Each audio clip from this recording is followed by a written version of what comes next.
This is Ricky Gervais. Hi, this is Ricky Gervais. Welcome you back to the Opie Anthony Show. With Jim Norton, of course. Love Jim Norton. Love his little strange face and head. Got Patton Oswalt outside the studio making his way in. Yeah. We love Patton. There he is. Yay. Welcome back, Pat. Yay. Although Anthony just creeped everyone out, so. I did creep everyone out with the fucking missing airplane dating stories. I creeped everyone out with my... He thinks the plane was stolen, basically. I definitely think this fucking thing was taken by somebody. Now, what the intent is completely speculative. But it really looks like there was a concerted effort to make this plane invisible and then fly it somewhere for something. But my only question is, if you now have a 777, let's say that was planned. So, and we have now stolen a 777. Yeah, you've got to refuel it. Right. You've got where do you get the money and supplies to do that, or did they have that already set aside waiting? I would think if you're going to go to this extent to steal a plane, you do have to do a little prep work. Prep on that. And aviation fuel is just kerosene, really. So. I mean, those things fly on anything. I don't know about how. I'm assuming it's really expensive just because the 777 is so gigantic. But again, it's kerosene. I mean, you get fucking a few barrels of kerosene, you top it off, and you're back in the air. I'm going to talk to my dad. I was telling Jim out in the hall that my dad used to investigate plane crashes. Yeah. And so I usually, when something crazy like this happens, I wait a few days and go, okay, what is? I wait for all the craziness to die down, right, and all the nutty theories, right. Albert Brooks retweeted someone's Tumblr that had a pretty interesting theory that fit again, but you can make anything fit the facts. You can. But she really made it fit the facts of that a takeover was happening and the pilot realized what was going on and deliberately turfed the plane out. Yeah. To save, tens of thousands of people on the ground. Right. But why do they turn the things off 14 minutes apart, though? Again, I do the transponders, that isn't that new information. Yeah, see that I don't know, and again, then that's very eerie. And what the fuck? And anything as far as wreckage goes, anything. A lot of crap floats on these planes. Nothing has turned up and washed up on a beach a week later. Yeah, and the fact that they keep changing the search radius is the really weird. Yeah, we're expanding it again, somewhere between the North and South Poles. Oh, okay. It's pretty much the whole world. We're looking inside of a boat in a Boston backyard right now. We're just every possibility we're gonna do. Yeah, it is getting that creepy. So it's Jimmy said earlier. It's like yesterday or a couple of days ago. Any theory of this plane being taken was looked at like you were kind of crazy and a conspiracy. Alex Jones, it's a false flag operation. Let's get him on the phone. But now it's Could you call Alex Jones? I'm serious. It's not that crazy to think that they're obviously constantly planning shit. They want to do something bad again. Well, yeah, it does feel like. I mean, like unless I'm mistaken. The attack on the World Trade Center in 1993 was a dry run for what went down in 2001. And these guys they don't think in terms of a couple of months. They have 10, 20-year plans. Yep. So we could be seeing the clumsy beginning of something that's going to come back in 10 or 20 years. They're very... they're very dedicated to their cause. Patient. Yeah, very patient indeed. See, I'm an optimist, though. See, my thing is the plane was taken, but it's because they're starting up a charitable organization and they want to help people, so they're loading it with fun things like balloons and whatnot to have the big launch. Dump off on people that want kittens and balloons. Right, helpful things. So these guys have definitely taken the Axl Rose Chinese democracy model for really, let's work on this. Right. Really get to bring in Buckethead. They keep bringing in different guys, keep firing them. I fired all these bum guys. They're not good. I'm bringing a whole new crew. They're terrible. It's a little creepy. Let's call Patton's father. Yeah, I mean, he lives in Virginia. I bet he's awake. I would love to get him on. Do you mind? Because I kind of want to. Mind. I think this would be great. Right, let's surprise my dad. An investigator. And and I will call him. He should be up by now, no? Yeah, no, he's an ex-Marine. He's up. This is late for him, for God's sake. So. Yeah, it's pretty cool. What's the number? Just say it. And if he investigated plane crashes, this could be good. Well, he was the one that talked me down when I was getting a little freaked out about 9/11 when he just said, look, velocity, fuel, and steel together create weird stuff. Weird things happen in every single plane crash.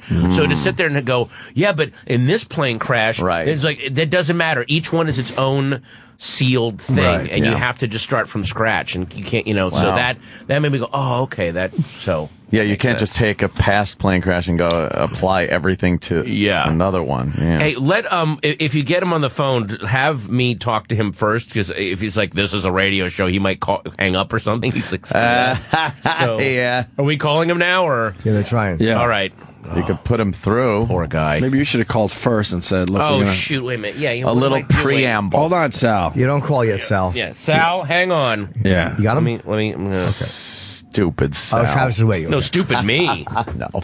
You call him first, and then we'll get him on the air. Hey, we're going to call. Hey, wait a minute. Marine.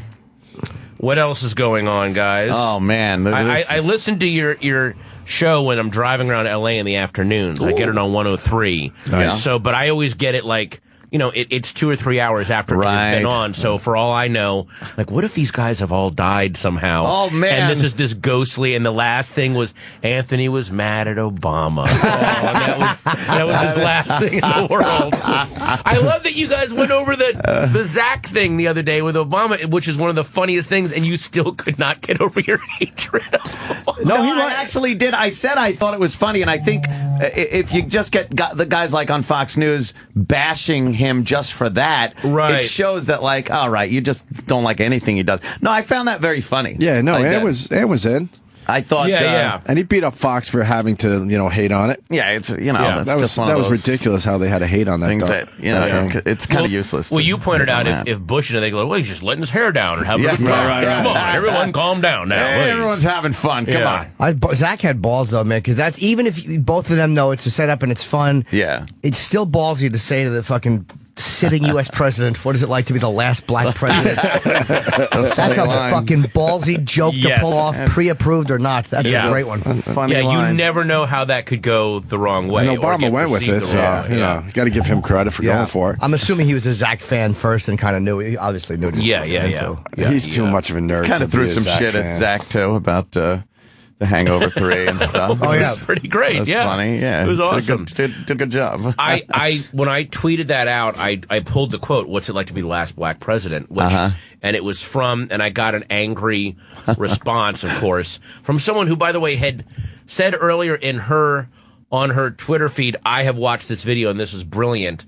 And then I pulled that quote. She's like, oh, you got to pull that quote, you racist motherfucker. Unfollowed. I was like, you just said you watched and enjoyed this video. Either you're lying or it's just they're really Twitter I love that. By the way, I love the term unfollow. I realize unfollow makes people sound like I'm a Roman emperor. Unfollow. Me, I will take me and my 18 followers elsewhere. Yeah, exactly. Good luck with your career, Mr. Norton. You have made a fatal error. Really? I always try to think of something to come back with when somebody is hating on you, and then you hit reply and realize you got to now do some editing, and you're 17 characters over before you even said anything, and then you just go fuck it, and you give up on it. I give. I don't have enough room here. I don't know how to fucking condense all these words. That's why you find that profile picture and you just find if there's an obvious physical flaw, attack. That is one of the greatest things right to the schoolyard. Yes. Hey, nice pig you're married to. Send. That is it. Yeah.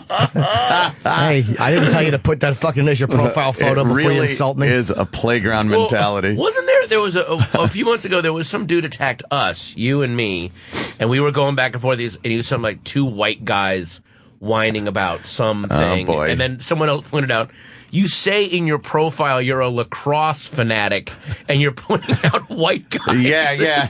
And then that's all people did to him. And then he was like, unfollow, block, all. Like he just, you just walked right into it. They can't handle it. Yeah, people don't realize sometimes that, there are a lot followers of Jim Norton and Patton Oswalt. There are a lot of times I won't even have to comment. I just retweet whatever they tweeted and go be like, they'll take care of it.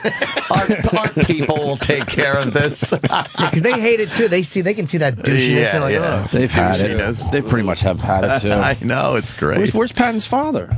Is this going down? I texted him. Yeah. He has not texted back. I could try to call him when we go to break. He's still in his bunk. Yeah. Wow, this is compelling magic radio, guys. It really is. Waiting for a tweet from my dad. Waiting for a tweet. I like that. It's going to take some time. It'll build as a story now. There's no rush. How was it growing up with a Marine as a father? I was actually pretty lucky. Because he was one of those Marines that he was in Vietnam for 3 years. He got shot in the leg. Wow. He saw some really horrific shit, and he was one of those guys that was like, you and your brother will never ever join the army. Wow. I will kill you before you join the army.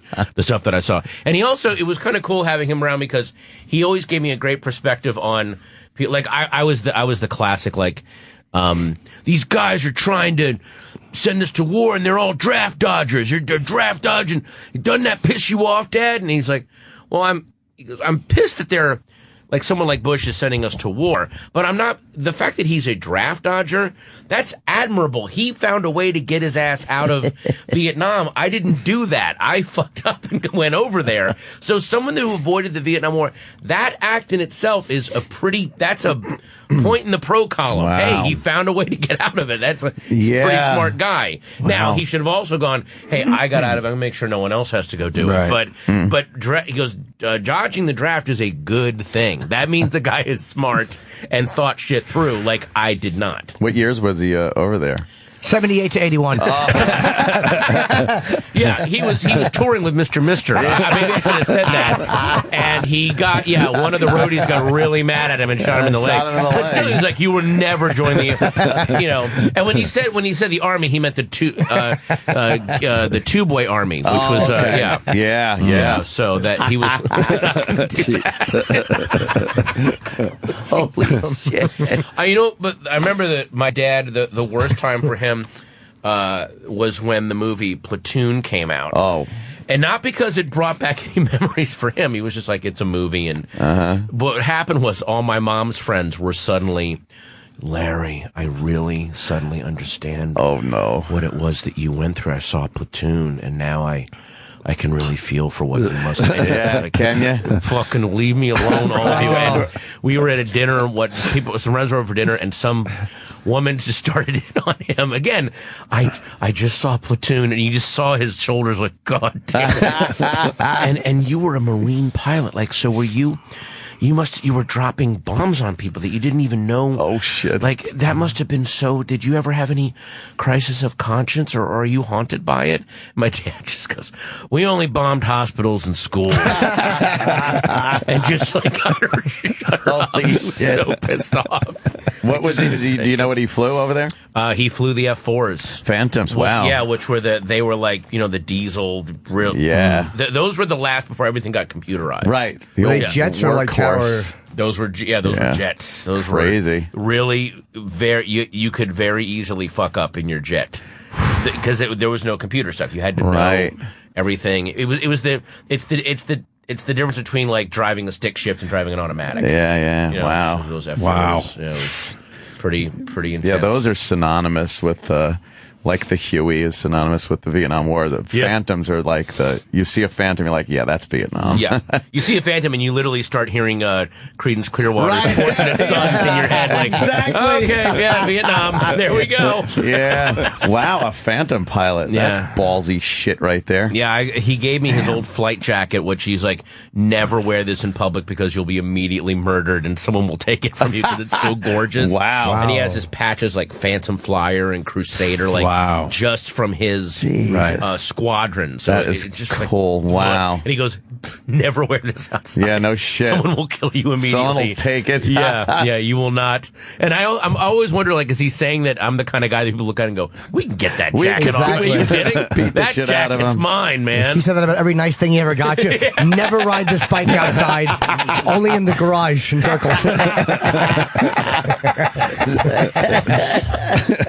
We just got you a really nice shirt from Jacob. Don't wear this outside. Don't wear it. Please. Begging you. Where did he get shot? He was shot in what part of his body, or where in You Vietnam? said the leg, right? Or Yeah, no? in the right leg, and it kind of went up into his. It was bad. But again, my dad. He was shot in. I don't know what part of Vietnam he was shot in, but he was with a he was with the Anglico company that they are trying to train the South Vietnamese to kind of take over, and worked run out shit. well.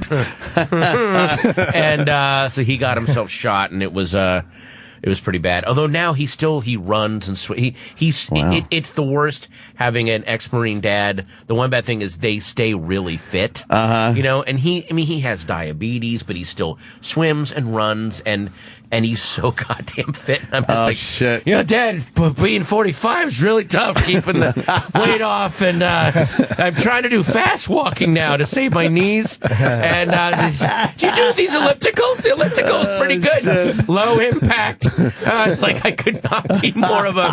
How did this guy? There was literally a. I put a picture of him on Twitter on Veterans Day, standing in front of his F4, and I thought people were like, "Wow, that's great," and they're all like, "How the fuck did that guy make you?" Man, that was the only responses I got was block, fuck you, tears, crying, hater. I want to see the picture now of your pops. Yeah, I put. We're trying to find it. Well, go to my Twitter feed and just go to the pictures and you'll see it. He's in front of his F4, and you're like, wait a minute, that's the guy that made the sidekick on King of Queens? Really? What happened? It'd be like finding out that Mason Reese came out of Mason Arnold Schwarzenegger. Holy shit. Oh, yeah. Oh, there it is. go. Wow, that's your dad. Look at that. Oh, look at that. Well, you can't see that because it's radio. What kind of go to Patton Instagram Oswalt's filter? Twitter. Yeah, go to my Twitter. Go to the pictures. That's the Phantom Flyer in front of his F4. Fucking cool as How shit. the hell do you fly that? I swear, I know, literally. Unbelievable. That much, and again, no computers. Basically, he probably had the same computer power that like an Atari 2600 had. Right? Not even a phone, right? No, exactly. Yeah, my phone has more computing power than that plane. What a badass, though. Yeah, and then me. Hi, welcome to Cranberries Comedy Club. Oh, I got some funny things. The Star Wars movies are Look, coming an Air out. Force commercial coming on the TV. Or Look as at that. my dad would call them, the Chair Force. Chair Force. Get it? Yeah, he was so. That ain't like the old days. That's right. Yeah, Chair Force. He was Marine, so. Chair Force. Oh, they must hate the Air Force as being coddled. Yeah. They're treated so well. Each branch hates each other. They all are making fun of each other and how much they can't stand it. You're like, no, those guys aren't real. We are the only. Yeah, and the Air Force, I'm sure, feels the same way about the Marines. Yeah, the Air Force is treated the best, I think, though. I think those guys get the best food because they're like the pilots. Yeah, Yeah, the but the Marines, they do. And then a naval aviator. Yeah, so. Yeah. And then the Army is like the dregs.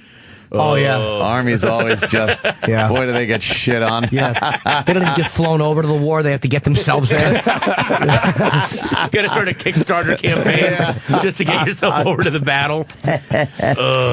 I tried out for I joined the Navy, but I didn't make it because they put me in this pool and I went underwater and I turned upside down turned and upside down. couldn't get out and they yelled at me. And DOR'd you? they certainly did. And that was it. Really? My young red hair. Yes, we remember. Yeah, when they say drop on request, they mean their request, not yours. Yeah, we are going to DOR you. We're DORing it for you. Is that Caruso's first movie when he's in fucking it was an early one. Yeah. Oh, shit, that's right. He is in there. He's the the one that guy. he turned upside. He just couldn't get out of it. He was panicking. Yeah. Panicky Pete. Wait a minute, you did that thing? Oh no, I was just kidding. I was just referencing it because Oh, it was geez. him. Yeah. No, I I never could joined. see a young Jim Norton in his Oh, man. in his parachute pants. Exactly, having a Biloxi Blues incident. Yeah, except it's with the Christopher Walken character. Hey, how was it doing the Seinfeld show? I was a big fan of that web series. That was so much fun. I mean, you know what he did, and you'll agree with this. He recreated what comedians do on the road to kill the day before the show, which is got you a hooker. Get a hooker. There's one, getting a hooker with Jim Norton. Comedians in cars getting hookers. Yeah, comedians incarcerated. But it's that we can turn getting coffee into a 5-hour thing. Right. We sit and we bitch about our careers and we philosophize as to what real comedy is. So yeah, that is the life of a comedian during the day: is how do I kill the 8 hours before the show. But your car broke down. Well, he wanted to get a DeLorean. Yep. So he picks you up in the DeLorean, and it's on film. It gets to the bottom of the hill that my house is on and completely breaks down. And it breaks down like the way cars break down in bad comedies where smoke is coming out and goo is coming out of the back and just dripping. Like, it looked like it was rigged to do that. And then for a second I thought it was, and then that's when Jerry went, "Do you have like Uber or something like that, or whatever? What's it called? Uber or something?" And I was like, "Yeah, I have Uber." And he goes, "Well, maybe you should get a car and we'll try to find another DeLorean." And they had Jerry Seinfeld, he had another DeLorean. He found another DeLorean. And that came and met us downtown. Wow. God, yeah, that's power. Yeah, we need a DeLorean. Give me another DeLorean. Yeah, no problem. I need a DeLorean to meet me somewhere. Yeah. I literally can't get an Uber half the time. I have the fucking app. Get a DeLorean, meet him. Yeah, they see your name. Oh, God. I know what he wants me for. Yeah, no tip and 1-star rating. This guy stinks. I like Seinfeld more after this. Comedians in cars getting coffee. Well, he's got more of an edge to him than I think most people realize. He does, and there was some stuff that they cut out of our segment where we kind of got into an argument. Really? Not a mean one, but a thing about it. He's more about, I like to get a bit and really refine it, and I do it, and that's what I like to do, and it's, I treat them as songs. I'm like, I get a bit to where I think it's perfect, and then it's done, and I want to keep generating new stuff. I never want to repeat stuff. Once it comes out on an album or a special, it can never be said again on stage. Like, that's my philosophy. And he put up a pretty good argument, I thought, for how his way of seeing things. But it really was like these kind of two generations of, because he did come from a time, not that he's from the 40s or something, but there was a time where, because the Tonight Show loomed over everything with Carson, that it was all about honing and getting it perfect. And I came up, when I was coming up, I saw the Tonight Show go away. So it became more about, okay, you got to generate new stuff, and there's now a lot more material. Windows open. Yeah, exactly. Right. Because I do way more podcasts and shows and stuff like that, and I realized, if Seinfeld's going to go do comedy, he can just go right to the Tonight Show. Yeah, They're right, happy exactly. to have him, so he's going to have something that's ready to go. I would have just hit your argument with the Seinfeld theme on my phone. Oh, really? You think that's the best way to do it? Yeah, I think my way is good. Hey, can you rewind this a little bit? Here's the scene from Comedians in Cars Getting Coffee with the DeLorean. Oh, yeah. Crapping out. Wow. Oh, it is smoking. You see the Look at that. stance of fear? It really looks like I it just have came Uber on back my from the phone. future. Yeah. I'm not feeling a bit here, are you? The only thing that makes it possibly a bit is that it's a DeLorean, and in a weird way, you and I are reliving symbolically the whole rise and fall. This literally... sounds like a panel story to me. I didn't know that we had different categories. Well, that's panel, my friend. Please. Is panel better than a bit? Is panel... Oh, okay. Bits is Nothing always... better than a bit. A killer bit. A bit is a bar of gold. A talk show panel story is something that's too good to throw out, but not good enough to use. Like this car. That was kind of the beginning of our... What did Roger Ebert say? No good movie is long enough, and no bad movie is short enough. That's a good line. Yeah. And well, so long and short are code words for good and bad. Exactly. Yeah. There are 8-second videos that I can't watch 2 seconds of. You can't get to a third second. You never did you with network notes. No. No, never got them. You're like a unicorn. Yeah. I'd be writing on sketch shows, and they would literally say, the Hitler sketch is really funny, Does he have to be so anti-Semitic? They're trying to fix the cause. Got that note. And they're cutting in it the was this huge DeLorean event. is great. It was in Time magazine, and literally 6 months later, they're like, yeah, he's alive. Okay, now I want to ask you, how would you have killed Superman? Superman gets his powers from our yellow sun. But he's your here listeners are every day literally soaking switching up this that off. energy. They're all So curious. make it a thing where it's like, the longer he stays here, now it's starting to kill him. And then there's a massive disaster looming. Do I stay and stop this thing happening, but then die in the process? Or do I leave and save myself? That's really good story good thinking one. you just did there. I would like to see your screenplays. I'm just joking. I have no interest in He is such a I actually had a moment of hope. Like, hey, no, I don't want I to. think he's into me. I loved Jerry Seinfeld after this whole series. It was Yeah, great. yeah. And what about downtown L.A.? That whole thing's coming It's crazy. It because is. that's what you guys. Why does Jimmy say? No, I'm laughing at fucking. That line. Yeah. That was great. Yeah, but you guys ended up in downtown L.A., which is in downtown LA, which was the making a comeback. Well, it's not. It's making a comeback / doing what Brooklyn did. Right. Exact same thing, which is bring in the hipster coffee shops. hipsters. And I say, like, if you want to be a downtown hipster, you got to get a way too expensive dog that's going to die too early. You got to have distressed jeans that cost more than new jeans. And then you got to have a creative loft space Right. that you ride a bicycle around in. But that's all. It is all happening. Downtown LA is Brooklyn, basically. Wow, It really really? is. Except that there's parts of this in Brooklyn too. 3 blocks of gentrified, gorgeous hipsterism, and then literally on the next block, it's immediate death. If you walk in there, you're immediately murdered.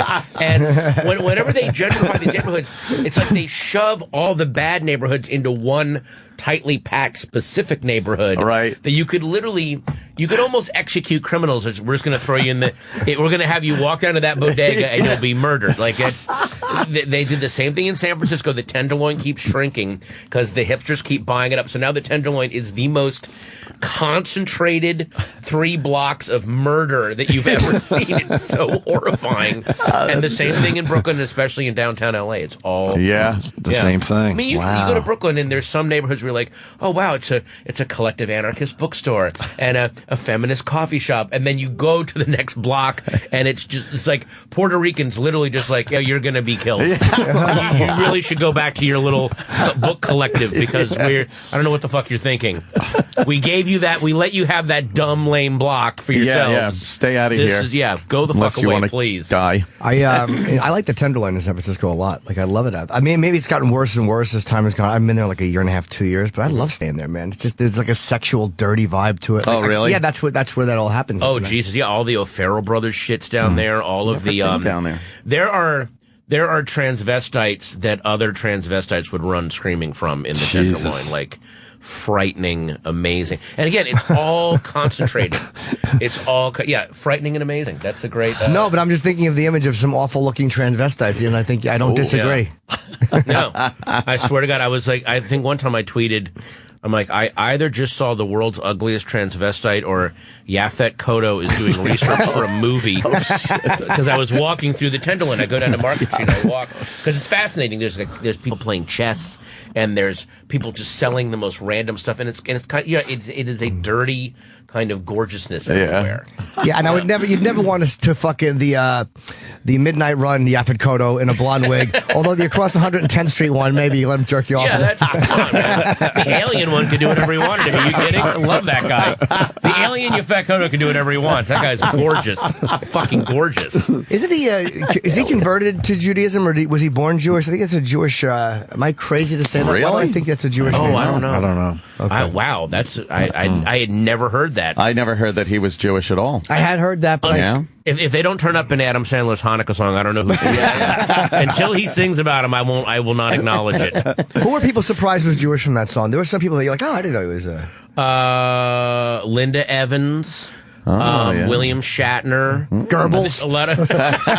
Very one saw that coming. surprising. That's still one of my favorite lines from The Simpsons when they're talking about when Krusty the Clown is Jewish and Homer's like, a Jewish entertainer, and Lisa's like, oh, there's a lot of Jews in show business, Dad. Linda Evans, William Shatner, Mel Brooks. Mel Brooks is Jewish.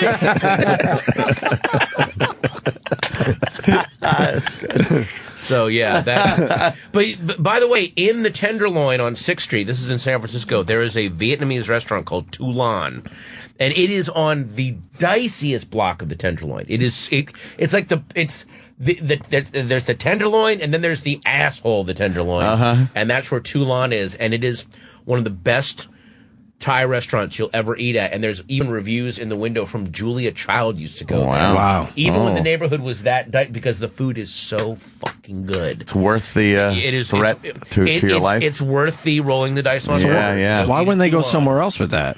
I think it's that They're just set in their ways, I guess. Yeah, and this is our building, and we'll just make it. We're gonna make this work. I went to a horrible massage parlor in San Francisco. I did. I had been looking at it for years, and I've been out there with a girlfriend all the time. And I was hang on before you go on. Is this the one where there's these? It's like ground floor level windows with the red curtains and the white statues. Wow. Yes, it is. I've passed that a million times. What? Okay, what the fuck goes on? I believe it. I think that's the one you're talking about. You are Agent Cooper in Twin Peaks. You just went into the White Lodge and you came out. I've looked at that building for years. Me too. Okay, what happened? Finally went in during the day, and it was a massage. You know it's never a good massage when they're going to use baby oil. You're like, oh, fuck.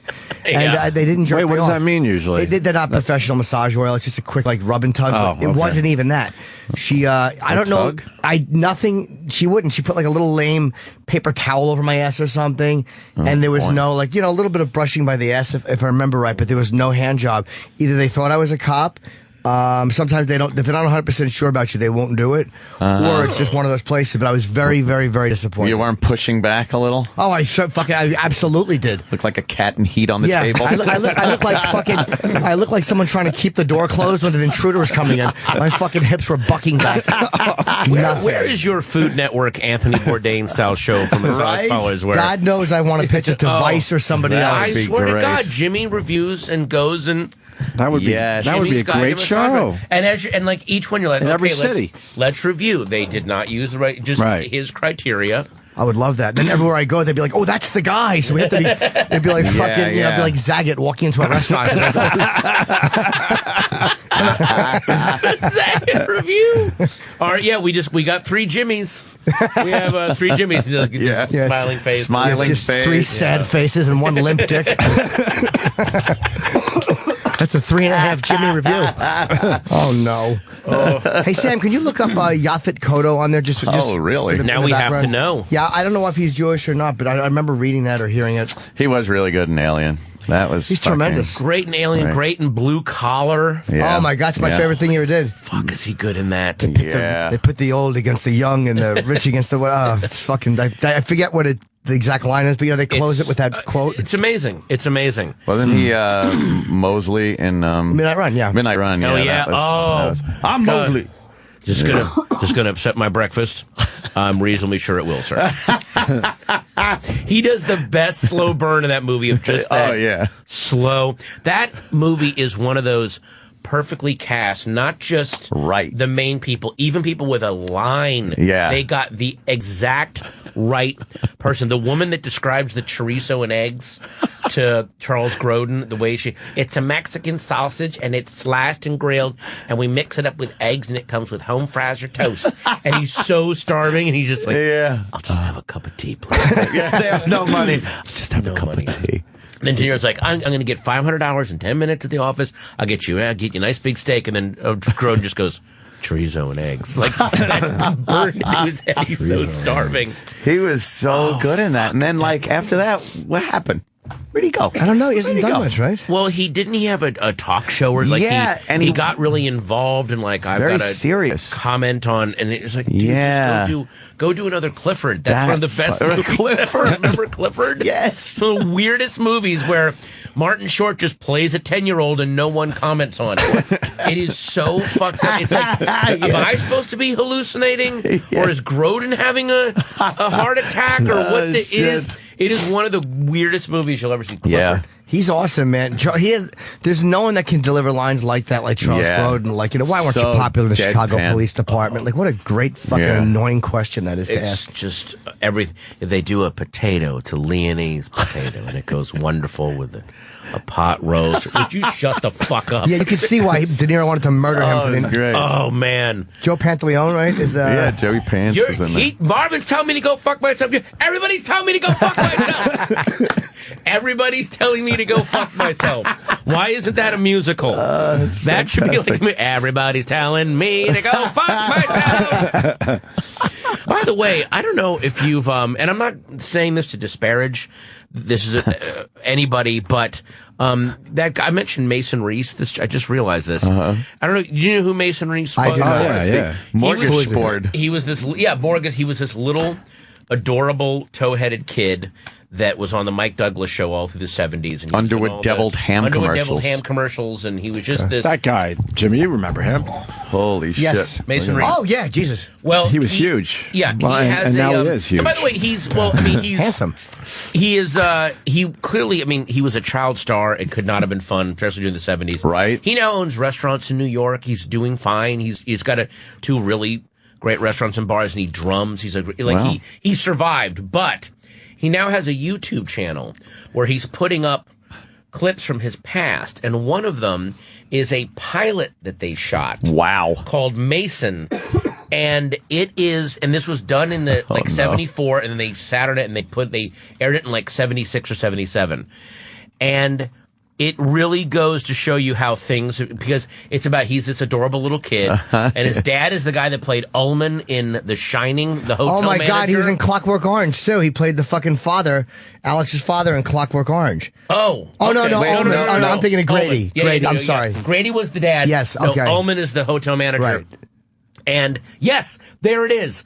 It's a 23-minute pilot, and it is the most. The jokes are literally the most casual child molestation jokes. Are you kidding? I'm not kidding. You should, if you want to either watch it or go through it. But it is the oh creepy. My God, or I love it. I'm just letting you know this is something for you guys to. Right, to really have a good time with. Holy Why don't we just play it for a minute or two and just see where it goes? Boy, is this... and listen to the theme song. The theme song is, again, this is supposed to be like a fun sitcom, and the theme song is the most depressing, dark. Listen to the words. I love shit like this. Here we go. Let him make his way, let him follow strange voices in the wind, footsteps in the sand. And when you know he's hurt, when you know he's sad, put your arms around him. Wow.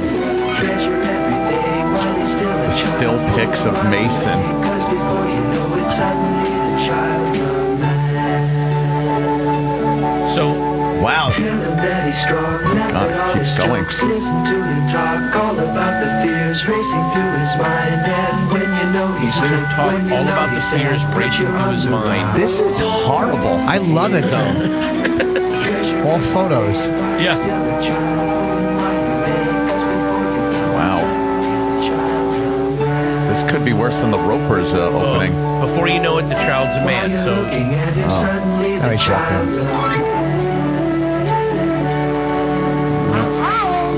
Oof. I'm home. Wow. What's that?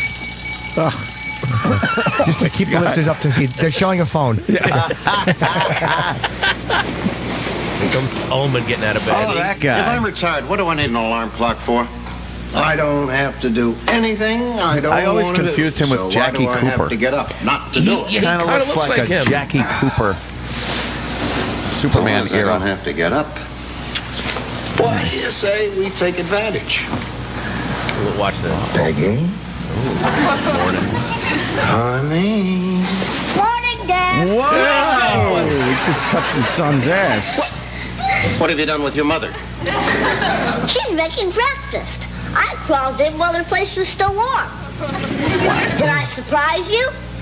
You came close. Oh, man, he almost... Weren't you getting ready for school? Wow. We're going on a field trip to the museum. I've already been to the museum. Yeah, go again. It's like the father's like, get out of here. Right. Leave me alone. How would you like it if I was trapped overnight and in the morning they found me all shriveled up, the victim of the horrible curse of the Pharaoh? Imagine being in the audience for this. Dad? Doesn't care. Yeah. Don't rush me. I'm thinking about it. Wow, it's like child You know abuse what I like jokes. about you, Dad? We don't have a normal father-son relationship. I Neglect. survived moving better than I did. Who's the mom? But then they're used to being transplanted. I'm not. Peggy, tell Mason he could get in bed with me. It was my own idea. I believe in self-expression. Did he get in bed with you?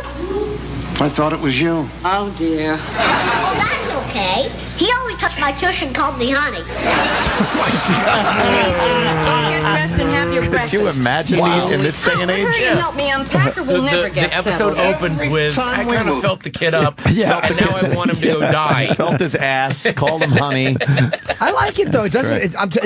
It's better than any kid dialogue you'll see today. I like that. Yeah. Yeah. the fact I'm that going to the watch that whole thing this weekend. Oh, yeah. Watch it and It's a must-see. I don't want to spoil it, but there's a plot development later that, again, imagine trying to push it. Quite provocative. Today. Now, yeah, but again, not treated as provocative, like, isn't it funny? And now Yeah. you're like, wait, no. Bill Burr posted a clip yesterday from Match Game, and I guess one of the contestants or one of those celebrities did something and went to walk into the crowd, and there was this fat woman in the crowd, and she got up to meet her halfway. And what was the host? What was his fucking name? Gene Rayburn. Gene That Rayburn. Yeah, That stick microphone. the big stick microphone. Gene Rayburn, when she was walking back to her seat, said something like, "Oh boy, the whole studio's rumbling," like he made a fat joke. And Bill Burr put in his tweet, he's like, "This would have gotten you fired." Yeah. Like now, it just gets you fired. Right. Fired and 9,000 think pieces. Yeah, about fat shaming and how you shouldn't do it. Yeah, exactly. Yeah. Can't we just start outrage shaming? Can't we shame people for outrage? When they're Can't that be the outraged. next shaming? Should be. Yeah. You should be shamed for your outrage. Yes. That would be great. We got a timing issue. We got to take a break. What happened? Just because Maria Menounos is coming in. All right. Is she here now? Yeah, well, she's making her way, so Okay. we should take a quick break. Patton Oswalt is here. We're going to talk to Patton's father, hopefully, in the next break. We'll see. Yeah, he says we can call him. He awesome. just texted. All right. We can give him a call and ask about the flight. So after Very we good. talk to Maria, we'll do just that. And what are you promoting, Patton? Anything? White power. We gotta keep the white race. This is. Oh my God! I'm sorry. There's another show I'm doing later today. No, you're on the right show. I'm promoting my. I have a new special coming out Sunday, April 6th. Nice. On Comedy Central, and then the album drops on Tuesday, the 8th. Very cool. More. with We'll talk Patton. about that later. All right. O&A will be right back on Sirius XM.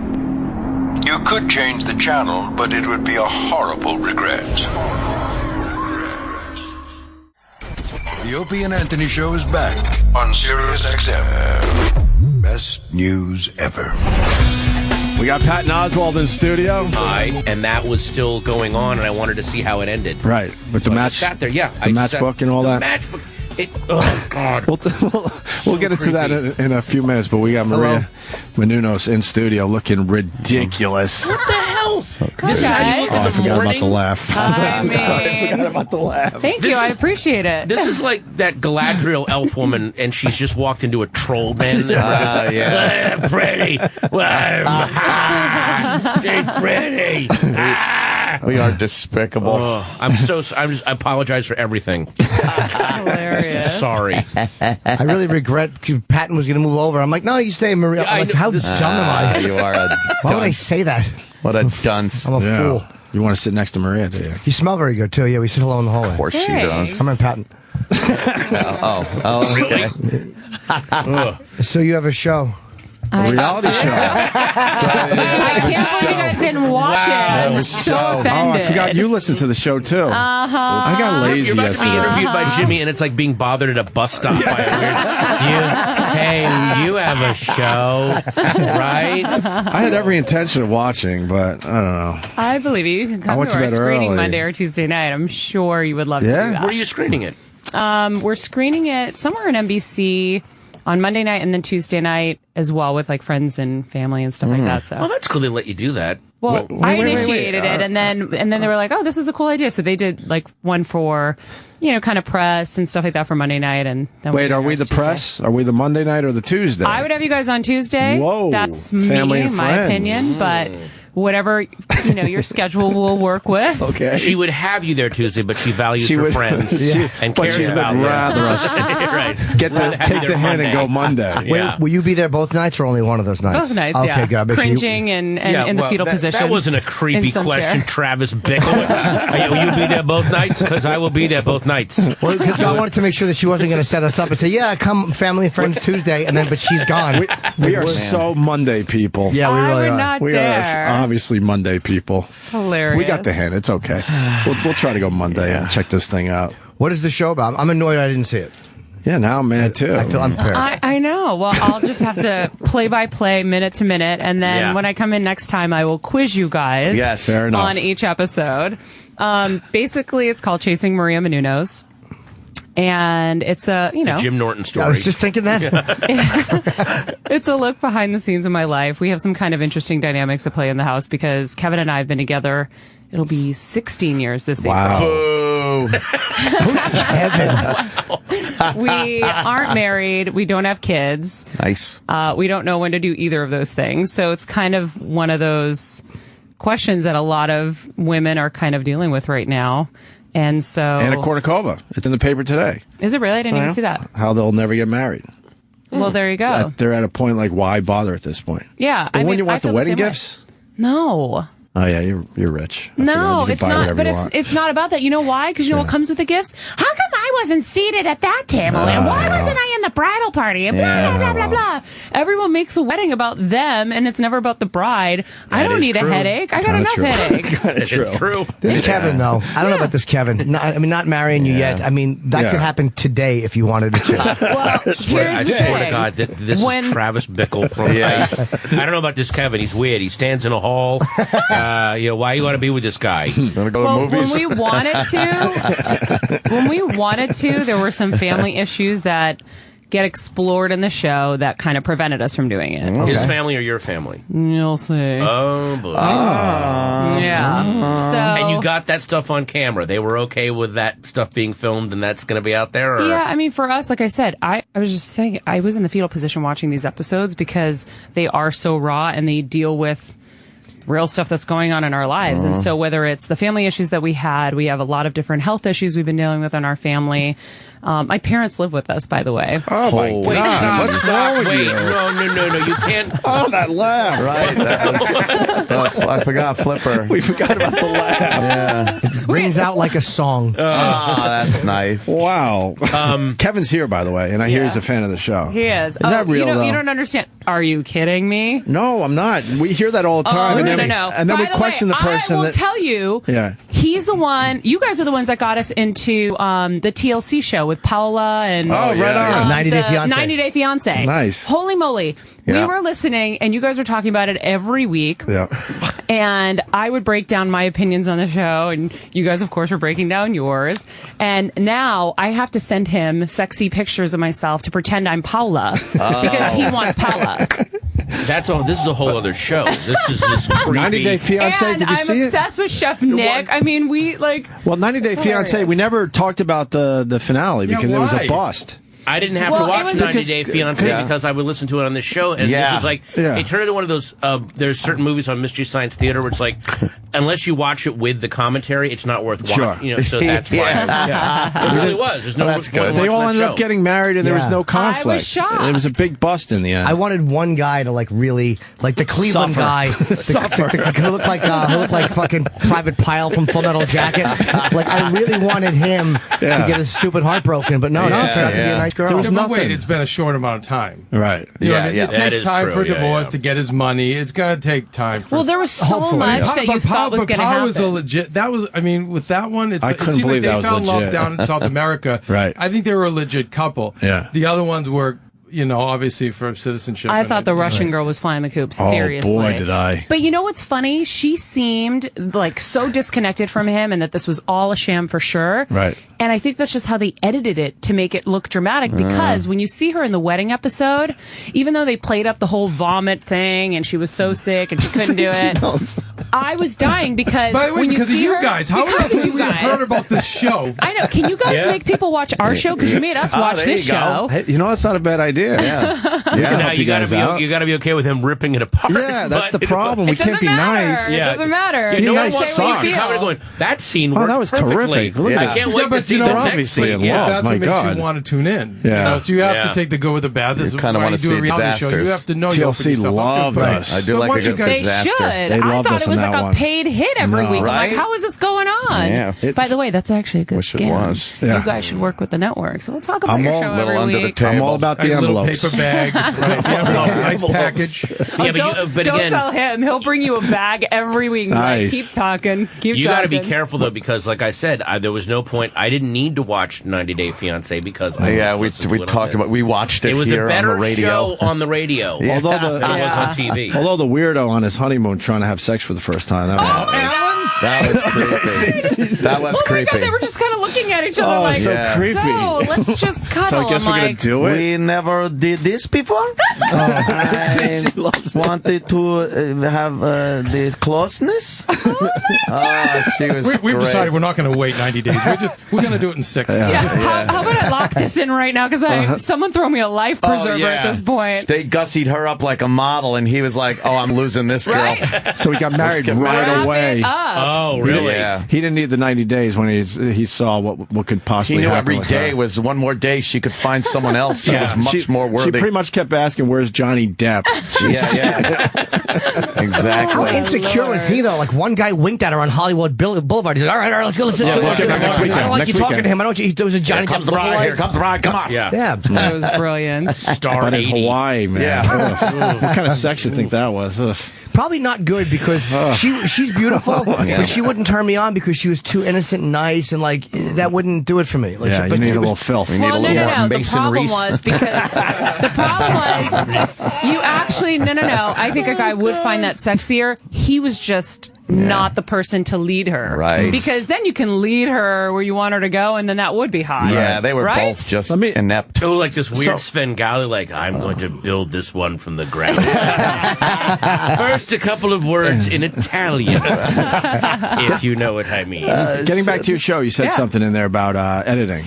Yeah. Are you all right with the edits they're doing with you guys? Yeah, I mean, here's the thing. For me, when I'm like saying I was in the fetal position, it's because it's so raw. I mean, we're fighting about various things and going at each other really hard in it. And then you've got the fact that, we had some health crises in there. We've got the courtship of ours that was ruined and how all that kind of happened so that people will understand why we didn't get married 15 years ago.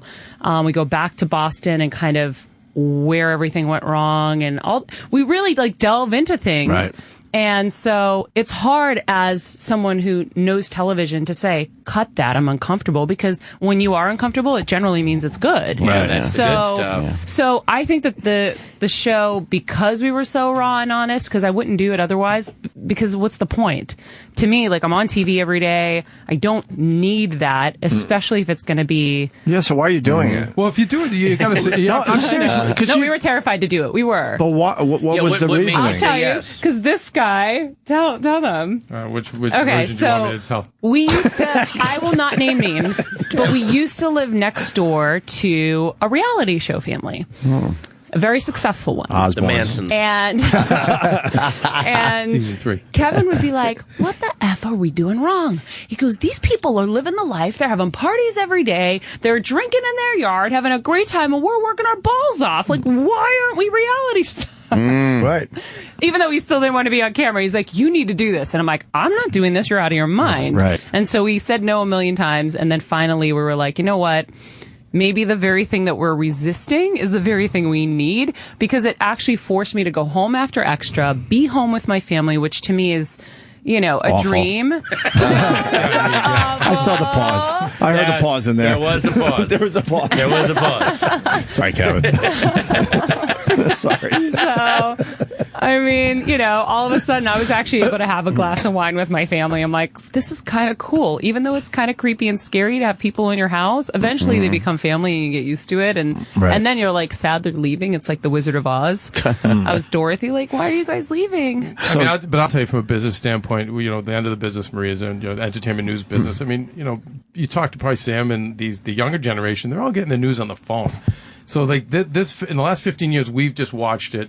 Right. It can be compressed. Like you guys in radio, look where 20 years ago, where tell it was me about it. to where it is now. So, you have to open yourself up to other things to get more eyes and ears on Maria's brand. And, there's a risk involved, obviously. And I was just, for me, someone in the background, I wanted to take that risk, because, like I said, I don't like where the business is going. You just sold me on the show. And now I'm going to watch. I thought it was going to be a fluff show. No, actually, no. Trust me, because I've seen those shows where they're like, oh, gee, Tom, do you think we should go do this? Right. Cut to, there they are. I'm like, I will hang myself. It will not happen. So it's not a sister reality. No. Where they give you guys things to do. I hate those shows. And they always get, I'm not pole dancing all of a sudden. That would actually probably get me viewers, but that could work. No, but when they, it's funny when we were doing, they gave us some of the tips on the press and stuff. They were like, don't, to me especially, don't say this and don't say that. Well, right. One of the things they didn't want me to say was, here we go. No, from the beginning, they would walk in and say, okay, today we're going to do this, this, and this. And I'd be, excuse me? And then Maria's dad, who's an old school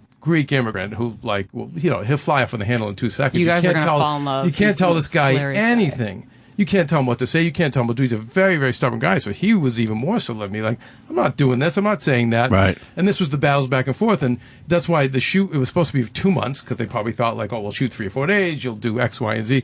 And then it went 8 months. It did. Oh, that's better. That's way better. Yeah. Relax. Well, we kind of brought it back to the shit. Osborne format where they're shooting and shooting and shooting. Yeah, you'll get the stuff. Just relax. It's there. But we want to be real. And I kept saying, guys, I want the show to succeed. I'm not. Maria's already a star. I don't need to make Maria a bigger star. I want we're in now, so we want the show to succeed. How's the show going to succeed? It's got to be real. You can't cook this. Oh, good for you guys. Yeah, 8 months is a great time. That's why it went a long time. And there were days that I was pissed at Maria about, one time we were about to get in a huge fight, and I just walked by the producer, said, they're shooting your dad in the garden, picking tomatoes, and I said, "Do you guys want to get some real shit? Because I'm going in the gym right now, and I'm going to blast Maria. And if you really claim to be reality show producers, you're going to grab this." And they did. No kidding. Oh yeah. So, but that's why I blasted him back though. Yeah. Well, wow. Always. Yeah. No. That laugh, I forgot. As you might guess. Wow. Anyway, all right. But it's the only way I think. I also think that everyone's smartening up when you watch these shows. Yeah. Don't you guys know now when it's cooked? Well, I don't know. When those Kardashians go shopping and they play the fucking midget entering music, I love that stuff. I used to love reality shows, and then it was obvious they started filming these things in 4 to 6 weeks. Like The Real World, that's where I started with the on MTV. By those things were 6 to in the Real World are still good because they're just. But they were 6 to 8 months, right? And the shoot was at least 6 to 8 months. Well, here's the thing: they just got smarter and realized you can still get enough crazy in probably 2 months. They're still raw. Trust me, because I've done the after shows for them and hosted their reunions. No, Real World is but that's why it's still compelling and the challenge. And then you think of so we're smart enough to know that that's what works. It's cast to beautifully these days. Yeah. They get the beautiful people Not only cast. Is it cast too beautifully now, after season 3, that's the one where they get where that was San Francisco. With that was great. Puck rolled. Yeah. But what happened was then they realized,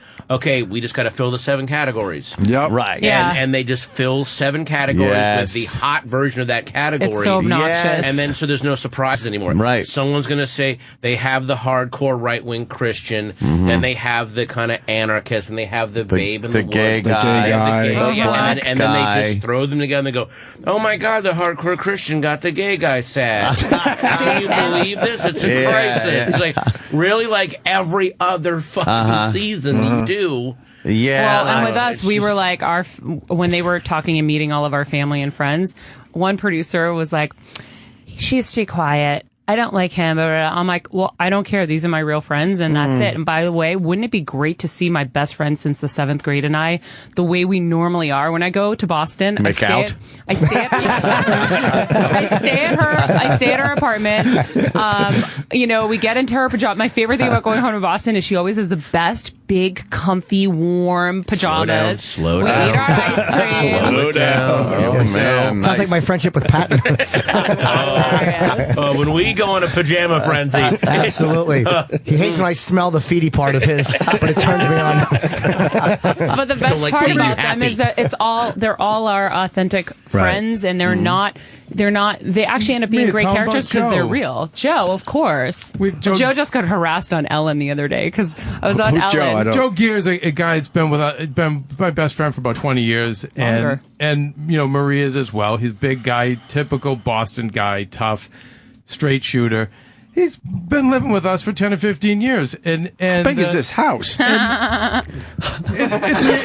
I forgot. Like the circus car, all of a sudden there's like more people coming out of the house. Yeah. It's a big house. But the thing is with Joe, when they were doing the reality show, Sunday we get together for dinner, and they would tell Joe, no. And I said, he lives in our house. You don't find it compelling that we have this big guy from Boston who's been with us for 15 years. And then I'm sorry if you don't find it compelling. He's part of our family. He lives in the house.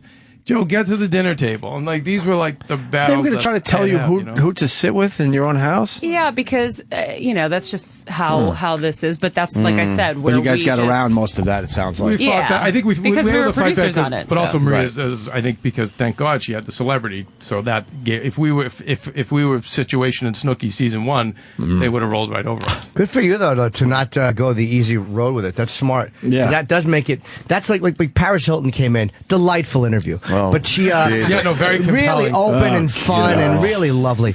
But she didn't. But how much Russian history can you talk about? That's the problem. I get it. I don't need to know every czar. Let's talk about fingernail polish, maybe. Come on. Let's have fun. Sorry, go ahead. There's absolutely nothing going on there with her. But that's why we were being nice too. Yeah. She got pissed off at us really quickly. Cranky. But I think that's why it failed, is because it didn't feel revealing, and it felt like assisted reality too much. Right. There's certain things they probably have to say. But how do you explain the Kardashians? I hate that show. It's huge. But see, and I have to say in their defense, when I watch, because I know them very well. You can't piss off the Kardashians. No, it's not that. No, because I wouldn't bring it up. That's your business. Reality show mafia. Next subject. No, I wouldn't bring it up. I would have just let it skate by. But I do think when I see what's going on in their real lives, they actually do play it out.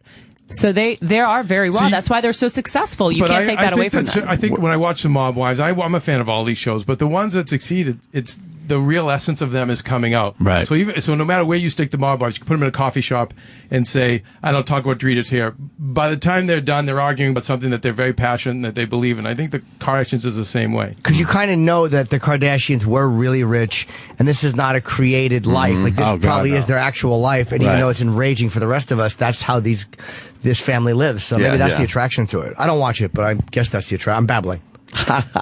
Nothing. I'm babbling. Nothing. I'm basically admitting I don't know what I'm talking about, but I'm saying a lot of words. I'm going to just shut up. Yeah, so hopefully you guys will like it. Like I said, we'll bring you a couple bags, and you guys can talk about it every week. All right. What's it called? Chasing Maria Menounos. All right, okay. And it's on TLC? It's on Oxygen, not OWN. Oxygen.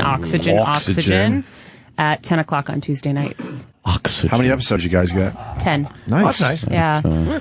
Well, 90 Day Fiancé was what? 6? That was 6 episodes. Oh my God. That was 6 episodes? That was it. It was appointment TV, though. Like, we never missed it. And then we were listening to you guys. And Kevin's like, okay, I need your take before we hear their take. Maria's got the go. He has a good take, too. Yeah. I thought in the end they were all going to be a bust. Maybe I almost respect... Too soon. Yeah. Do you think it's too soon? Absolutely. And I also think they'll revisit, and I wouldn't be surprised if they don't throw Power and them a show. Yeah. Her following went up like 5 times after once you guys mentioned. She's pretty happy with her. She is delightful, though. Him, not so much. She's a good follow on Instagram. Literally, Kevin, every episode would be like, why can't you be more like Paola? And I'm like, what a great girl. She is good. And those Instagram pics are very nice of her. So why didn't you guys ever get married? Pleasant. Yeah, what is the problem? Kevin thinks he's going to get younger. Oh, I know. I always shit. say, in fact, you know what? I did think I can do better. I mean, I just think that might be better. Jesus Christ. Yeah, that's a joke, but obviously. But the first year was, as you'll see with the show, we had a lot of conflict. And then after that, it was just like, really, why? We were just so got busy with our punched out lives and and tired, careers. and it was Maria's career just exploded so much that every year was like, really, a wedding, and now we're married in our heart, so it's like. The pointlessness of it. Maria wants something small and intimate. If I say do it, then let's do it. Let's go with the wedding of the millennium. Okay, and so this now is where that's we the fight. problem. So when I do get sentimental, like Valentine's Day this year was the first Valentine's Day I haven't worked in a long time. So we actually spent the day together, and I did get sentimental and kind of romantic. Sorry. Even though I'm a dude, sometimes I'm such a dude. I looked at him like, oh, I'm like, I don't know, maybe we should. And then my dad will get off my back. And so I was like, but the problem is my idea of a wedding is get married in a teeny church on a cliff in, an island in Greece and with just 10 people. And his idea is, no, it's my day. Laser tag. I'm the bride. Absolutely. And laser tag. I want the Kardashian, extravaganza wedding. And I'm like, for an introvert who doesn't leave his office, literally, he does not go out of, his realm. He's a bit agoraphobic. To want this massive wedding just doesn't work. It doesn't make sense. I have a solution. Oh, Gotta God. move the needle. Why don't you do both? move the Have needle. 2 ceremonies. Some people do that. Like they were doing a 90-Day Fiancé. They were going to go That's to right, Colombia Jimmy. and have the second That's ceremony. right. So you have one little delightful one on a cliff, and then you have the big bash, and everyone's See, happy. And my idea of a bash would be everyone come dressed casual. I don't want everyone having to go buy some outfit and all that annoying stuff. I'd want a keg. Right. Well, lots of kegs. I'd want a keg I'm party. fine with that. Everyone comfy. But Kegger, giant red cake cups. party. Yeah. See, I Giant cake. would Solo make cups. everybody dress like it was the Renaissance. I want people spending a lot of money on shitty clothes that they'll never wear again. Oh, it's like dangerous liaisons, powdered wigs, beauty spots. I am getting ideas. Yeah. Just don't FaceTime your wedding like they did on 90 Day Fiancé. How brutal was that? Yuck. They set up a. Wait. By the way, the ceremonies were Do you pretty remember- They lame. set up a MacBook. Are you kidding me? No. The poor Filipino girl who was marrying, what was his name? The guy with no money. Yeah, Yeah. Lewis. Lewis. Okay. When they ever went to that little hall that they were going to have it at, and the guy was going over the menu, and she's looking around, she's just horrified. yeah. I was like, oh my god. Yeah. How is it worse than where she came from? That is How do true. you do that? How do you do that to a Filipino bride? Yeah. It was crazy. She couldn't get her wedding dress. I know. They couldn't. I was like, oh my god, I'll pay for her wedding dress. Please let me chip in. What was it? $200 you couldn't afford? I think it was. Yeah. Oh God, I remember that was so uncomfortable. Well, I think it was So because bad. she was so hot in the Philippines, then she came over and she looked like Chow Yun Fat. And he was like, you know what? I prefer not to do this. God, we love that show. We might have loved it a little too much. I don't know, but I agree. I think the final episode was a bit of a letdown. Yeah, we never did it. Because they were all happy. But We see, never now did that's it. where we wanted some scripting, because wouldn't it have been nice if they forced the Russian girl to Something. not show up? That Right, would have been yeah. cool. Yeah, or to tell him his disgusting smoking is really turning her off. Siggy breath. Siggy breath. Siggy breath. I love We it to be had outside Siggy sucking down breath. a ciggy and then roll in. Fucking smoke around his head like Pigpen. Bananas. But they'll do another season of that. They have to. I think so. I mean, it was. Yeah, but they'll have to find somebody that is really in it for the wrong Yeah, of reasons. course. I'm Because sure they otherwise will. it's not as entertaining. I don't God, want to I watch was- that again. I was convinced one Guys, of Jim them Norton was. sitting right here. There's your next season. That is true. Yeah, I would love to do that. And then you ditch her. Oh, my Lord. You're the one that vanishes. Where'd he go? Right. Kevin, what's your career in this whole thing? I own an online broadcast network called AfterBuzz TV. So we produce after shows for all your favorite TV shows. So that's why once you told me about 90 Day, I was like, well, how did I miss this? Because that's all I do is watch TV. And we have 200 hosts that do these after shows and report on all the shows. And It's an online thing. Online broadcasting, yes. Yeah, so we're video, audio. We're Where is actually it? the first, and now we're the largest online. Where is it now? LA. We're out in LA. No, I mean the website. AfterBuzzTV.com. I'll check it out. Our stuff's on YouTube, iTunes. I mean, the model we have is the early model for someday.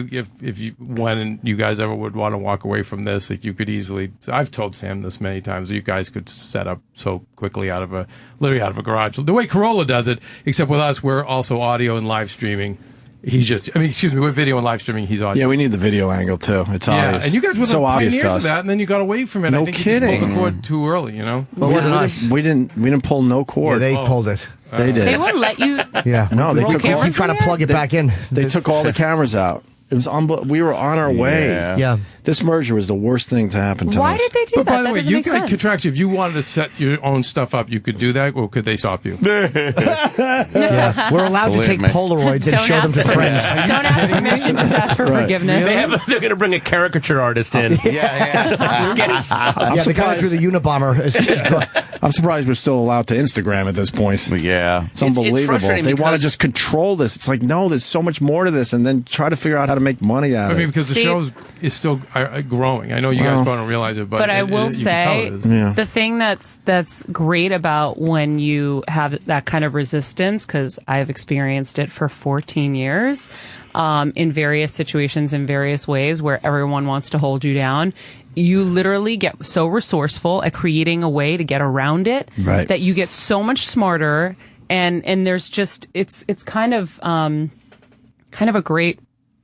A better way to do it, rather than having it all come easily and having everyone be like, oh, you can have whatever you want. right. Then you're left to afterwards, like, say something happens, you don't really know how to kind of survive later. Right. It's weird. I don't know if I'm explaining it properly. No, but I think a lot of guys have gotten an easy ride in the business, even in our business, and then all of a sudden, when the bottom gets pulled out, It's called shit hits the fan. and they don't know what to do. But I think Chips it sometimes down. when you have the Then you figure it adversity, out. and I know it bums you guys out. So I guess we gotta leave feel in bad when I October. hear you guys talk about it. We leave in October and everything will forces figure you, like, itself out. Here's what I've also learned too, like at some point when you realize that you're not going to get any wind for your sail, then it forces you to create these other opportunities that you would never have done. Right. And then you soar. So it's like, it shows you, you know what, maybe I don't belong here, wherever here is.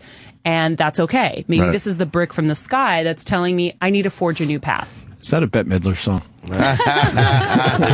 Yes, you are the brick beneath my wings. That isn't a Bette Midler song. Do you ever fucking know should that be. you're my Beautiful. brick? Yeah. You know what's so frustrating about these guys is they have fans on YouTube that put together videos when they go over like a Joe Piscopo thing or that Happy Days episode. They'll match your radio to the video, and it's goddamn brilliant. It's And that's right why- there. So if they had the capability to stream, like, okay, go and watch what we're watching right now, we're going to comment on it. It's just so amazing. And with today's technology, it would be so easy. pennies on the dollar. I could set this whole place up for you guys for such an alarmingly small amount of money. Well, we should talk. And absolutely, but I mean, I can't believe that they would have I'm just There's an why would opportunity they- there. It's obvious. Absolutely. Man, And what especially meant to fly it up Well, I wings. think with that, That's how they feel. with Access, with Cuban's station, and Maria knows Mark, but I know you guys do too, where he's only doing, that kind of live stuff. And I see some of the stuff that's on there. Some of it's very good. Some of it's not high quality. He I mean, needs the stuff you needs guys better do. content. Then you have Audience Channel where Artie is. I mean, there's a lot of places this could go on terrestrial television, but then even online. And maybe it's not all caught up yet. But the technology's there, and you guys obviously have the fan base, and the fan base keeps growing, which is cool. So They gave me a little crap when I was doing live from the compound. They don't even like that. the Ustream thing. They did. A little bit. I have a What are you CB gonna do? radio thing. I have 40 truckers. The key is, the key is their whole. I'm not saying anyone in particular, but generally their goal is to see if they can hold you down. Right. To see if you will relent and be like, fine. And there are the people that will just keep bitching and bitching and bitching and never do anything about it. So as long as you guys are the ones that create these other holes quietly, Kevin calls them like building your bombs behind the scenes, you know? They think that we're going to use content that we would use here, but meanwhile I was doing simulcasts of toddlers and tiaras. It's like... Yeah, but it's what you were doing to yourself while you were watching it. Yeah, the picture-in-picture crotch cam is what bothered people. They didn't need to see See, I didn't know. Well, with them, they have too much content. On the next Mason. But seriously, I think you got to create a I win-win. can't That's wait. the whole thing. It's not so Gotta much see it. going around them. I think it's creating a win-win scenario. So, where Sirius is a publicly traded company, their thing, if you notice, which is why they do some of the stunts that they do to get publicity, is because they always have to please a stockholder. So, maybe it's gang video on this. And maybe it's just the interviews that go up on YouTube, but having enough serious swag around, so we always know that the brand is always getting out there. I mean, there's a sensible way to do this. You're too that logical. pleases I'm both sorry. parties. I can't listen to you. I'm going to talk to It Sabian. gets you Too off the logical. radio. No, he's right. I'm going to talk to Tim And Sabian. we've tried every angle. It's ridiculous. And then you see everyone else passing, satellite radio by. Yeah. These guys had a huge, Patton just already huge said it. lead on everyone. You have fans that are already putting this stuff up that they're not stopping. Right. So the toothpaste is coming out of the tube anyway. So why and not the fans do are it? finding those YouTube channels. That's why we have no problem watching a video now because it has a whole life of its own now. Put it together. I listen to YouTube. Yeah, thank you. The Joe Piscopo thing that your fans put together is epic. It is a 4.5 hour epic film. It's so gorgeous. It really is. It's amazing. And you follow this whole story, and they put the whole thing together with pictures and video. It's a masterpiece. One of the better days in recent memory was when Anthony came in and said, "Guess what I saw?" I was like, I couldn't believe I was watching. We got weeks out of that, and then he came in a couple times. The Showtime special. The whole thing is on as one YouTube. thing. It's one sport to come in. It's a saga. It is a fucking That's saga. great. Yeah. Of Club Piscopo. And may I just say, I cannot wait for you guys to watch this Mason special. Yes, this I am. pilot because that's going to be a whole episode. Yeah. And all I got to say is when you watch it, imagine if it came out today. It would shut a network down. Yep. The outrage. Absolutely. On this thing. And it was a fun family. Yeah, cute. Yeah, a little fun. This Why is not? Mason Reese? Yes. Yeah. What about Mason Reese? I heard it on the way in here. I'm like, wait, how do we get a Mason Reese reference? Yeah, exactly. He had a pilot because he was really popular in the 70s. So they shot a pilot, and he was an adorable kid, really smart, and they shot this pilot. Yeah, quirky looking, interesting, and this pilot that it is the most casual kind of child molesty humor. It was like an ABC Family pilot, but you're again. I'm actually underselling it. I'm not telling you what is coming down the pipe. When you get halfway through the episode and go, is this the plot? This can't be the plot. So, I love it. Yeah. Yeah, we'll do that. I think we got to get you guys out of here. He was the white Rodney Allen. Is that No, true? we don't want to go. This is fun. Oh, you don't have to go, but I don't know what we have to do. we heard you Someone only will had... knock Hang on. for us, I so need we a have new to go. ringtone. Would you laugh again, please? Sorry. Oh wait!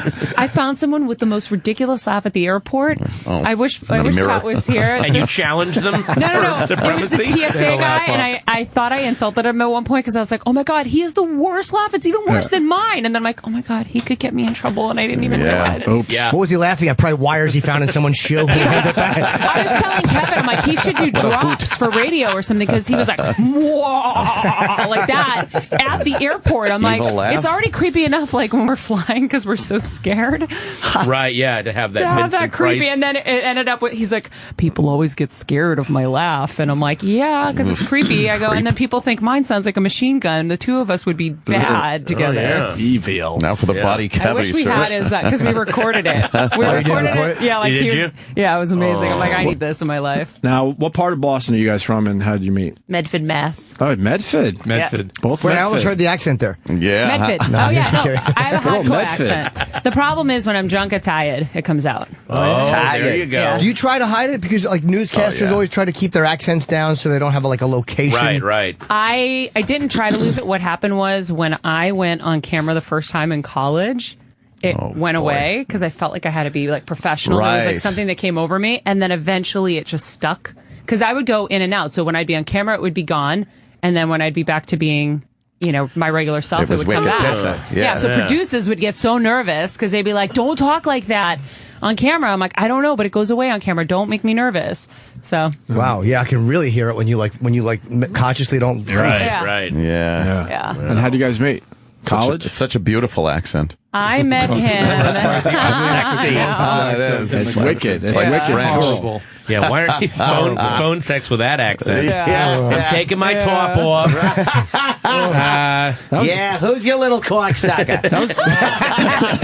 That was the biggest shock when we went to Boston to do radio was how they talked. How the hell are we going to fit in with this? Right, now I'm grabbing your cock. Oh, hang on. The Celtics game is on. God damn it! By the way, It's a little defense. Sorry. All right. I got as you guys know, no Exactly. more loyal fans because you guys in Boston, They embraced us. That's all right. I mean, That was pretty cool. My favorite city. I love fucking Boston. They were great. I miss Boston. That's I miss food. going there. I don't know if you guys agree because you've been here for a while too, but Boston food is the best. In what way?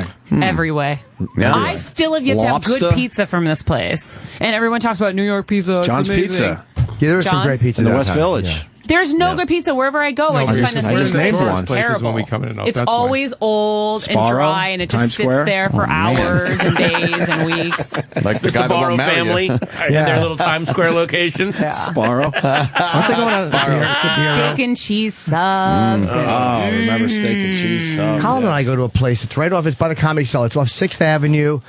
I don't know if it's John's is the place where you can only order a pie, right? John's. Yeah, this is not that place. Yeah. Right around the corner from there. And well, they better learn how to make pizza if they're near John's. I follow this guy Amazing. on Instagram. He was a producer of The Chew. We just did a segment with him the other day, and it's like NYC food guy or something. So I follow him, and I start taking notes. So when I come to New York, I can actually find good places. I swear to you got to ask Roland. Okay. Roland, you give him a type, he'll tell you the best in that. Off the top of his head, I it's want creepy. really amazing pizza. well, he said in Connecticut is the best And pizza not in the country. paper thin pizza. Like, I want real awesome Pizzeria Regina pizza. Pepe's in Connecticut. I've never been there. I think that's what it's called.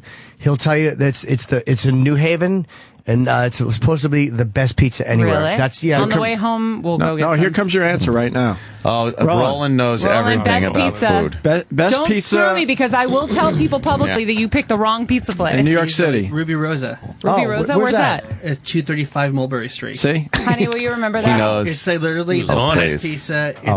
It's thin, but not too thin. Yeah. And the sauce is amazing, and it's actually pepperoni from Italy.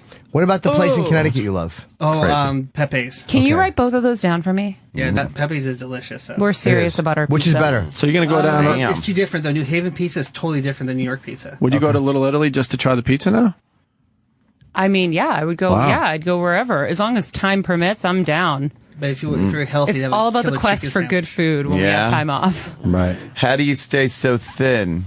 How do I stay so thin? Yes, darling. Because I'm a tornado. Is that it? Yeah. Work it off. I just move. I'm always moving, like at top Well, at extra, speed. they don't. It's probably a half a mile from the set to where you guys shoot. I actually got my best body working at Extra because we have to walk so far to get to set, and I don't take golf carts or whatever. Generally, so I'm like, shoom, shoom, shoom, shoom. Everywhere I go, I'm moving at top speed. But then you get sweaty.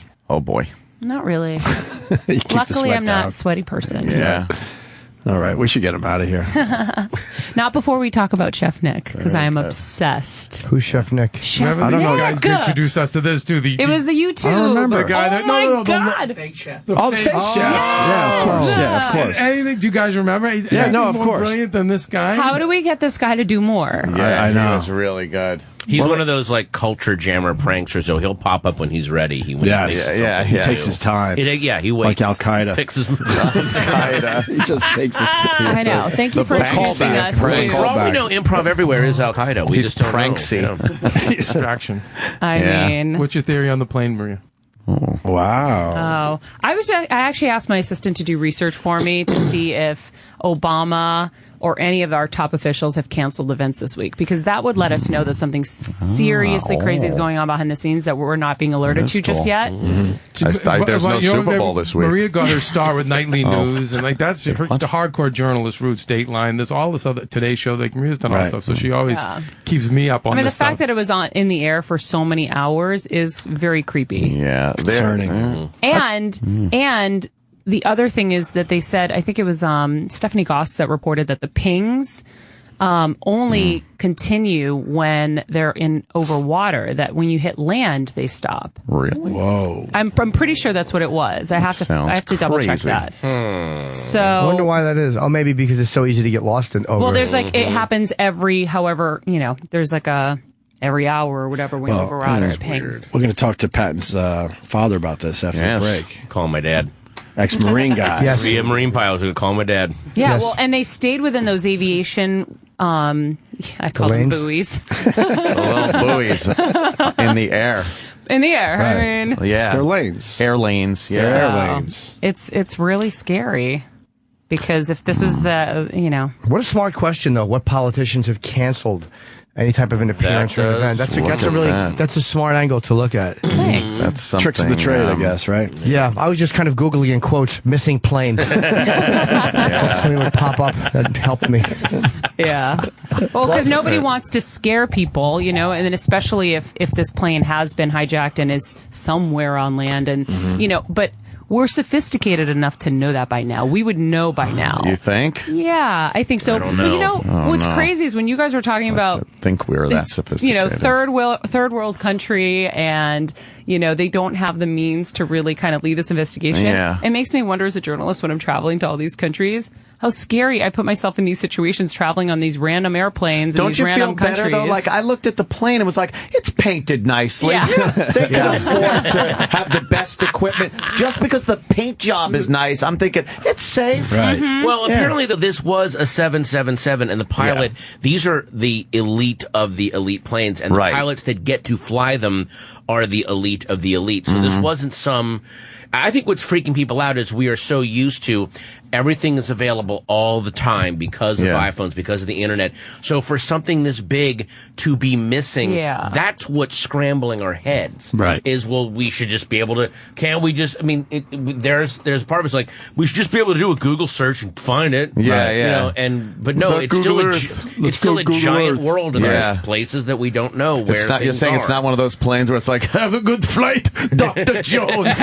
The chickens. But you guys were right too. When I don't remember who was saying it this morning. I think I was. What's against? Jim was right. Yeah.